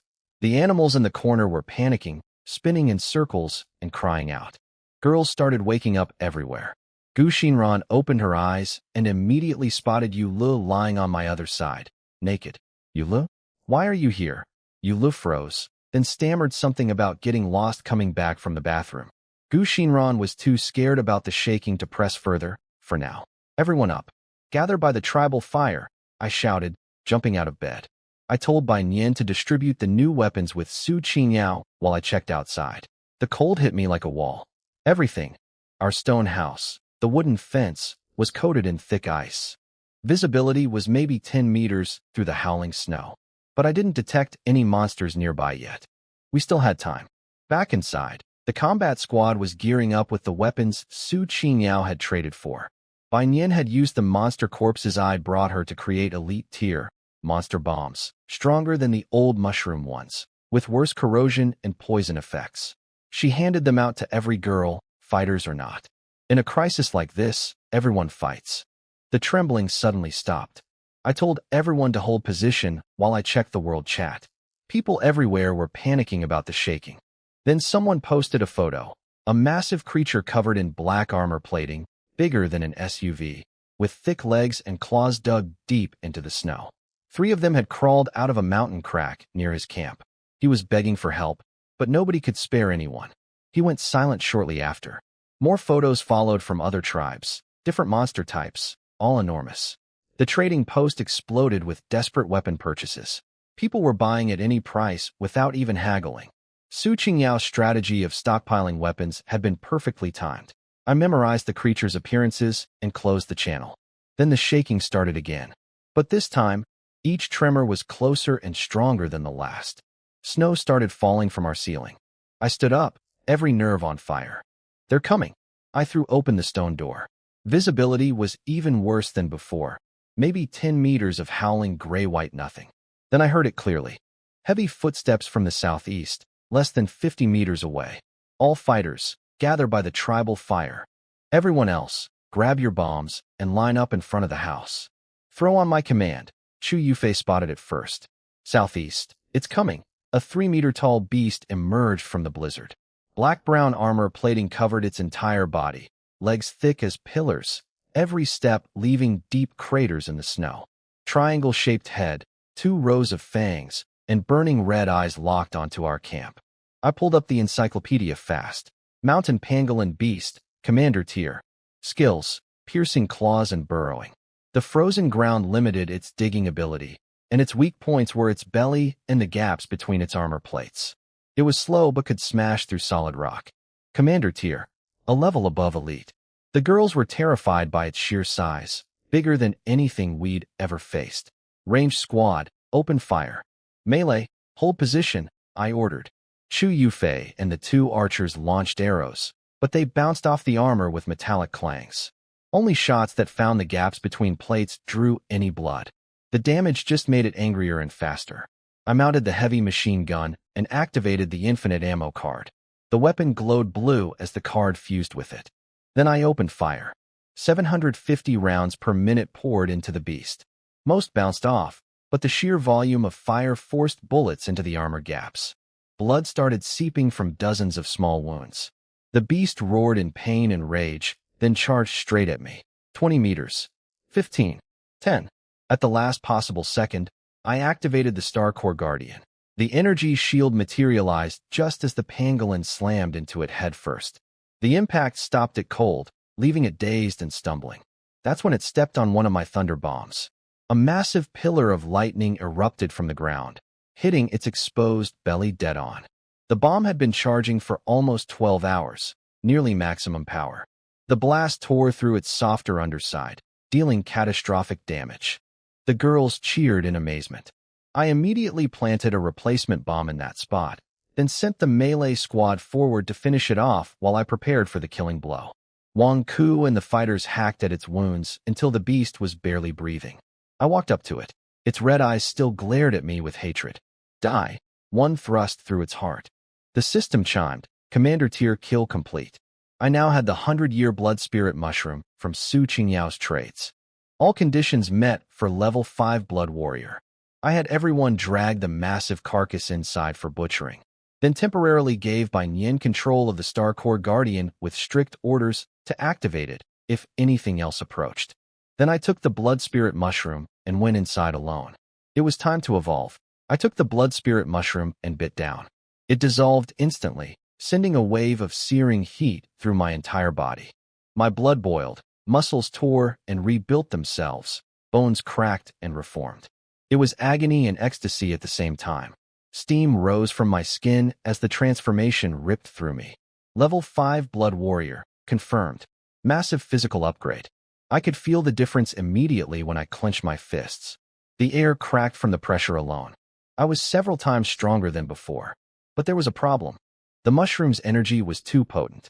Even after the upgrade absorbed most of it, a huge amount of excess power was still raging inside me. I was burning up, shaking, unable to focus or even stand straight. If I went into battle like this, I'd be useless. I needed to burn off the excess energy. Fast. I messaged Yulu to come inside immediately. She was confused. They were fighting another pangolin outside, but I told her to hurry. She came in, saw my flushed face, and before she could ask what was wrong, I pulled her in and shut the door. Half an hour later, I walked out completely refreshed. The excess energy was gone. I felt better than ever. I was confident I could match an elite-level creature in pure physical strength now, without even using skills. Yulu was a crumpled heap by the fireplace, barely conscious. Outside, the girls had handled the second pangolin without me. They'd learned from the first fight. Lin Bing targeted the belly with the machine gun. Chu Yufei blasted a hole in its shell with her new explosive arrow skill at level 3. Then everyone threw monster bombs into the breach. Teamwork was clicking. Bai Nian reported that the chat channel was filled with horror stories. Most tribes were losing people to these beasts. Some had been completely wiped out. We were among the lucky few with enough preparation to hold. I comforted Bai Nian, checked on her growing belly, slightly bigger overnight, which made me happy, and sent her inside to rest. Now came the critical decision. Which skill to upgrade to silver tier? I had 4 options. Silver Blood Burst Slash. No more charge-up time. 1.5x stronger armor penetration. 30% bonus damage against bleeding targets. Cooldown reduced to 45 minutes. Silver Blood Domain Sense. Range expanded to 80 meters, plus a 30% chance to instantly reset any skill's cooldown when I kill something with a skill. Silver Blood Mist Domain. Radius expanded to 5 meters, speed boost inside the mist, and allies could see through it while enemies couldn't. Silver Blood Warning. Detection chance increased to 90%. Dodge bonus raised to 3% per stack up to 15 stacks, and at max stacks I'd gain a blood armor effect reducing all incoming damage by 15%. Each one was incredible. This was going to be a tough choice. I looked at my 4 upgrade options carefully. Bloodburst Slash's silver version removed the charge-up delay and boosted armor penetration. Tempting.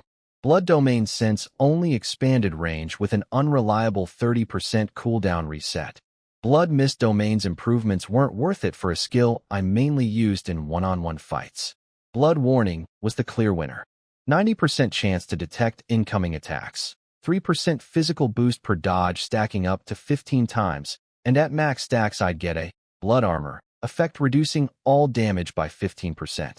If I dodged 15 attacks, that's a 45% temporary boost to my body plus damage reduction.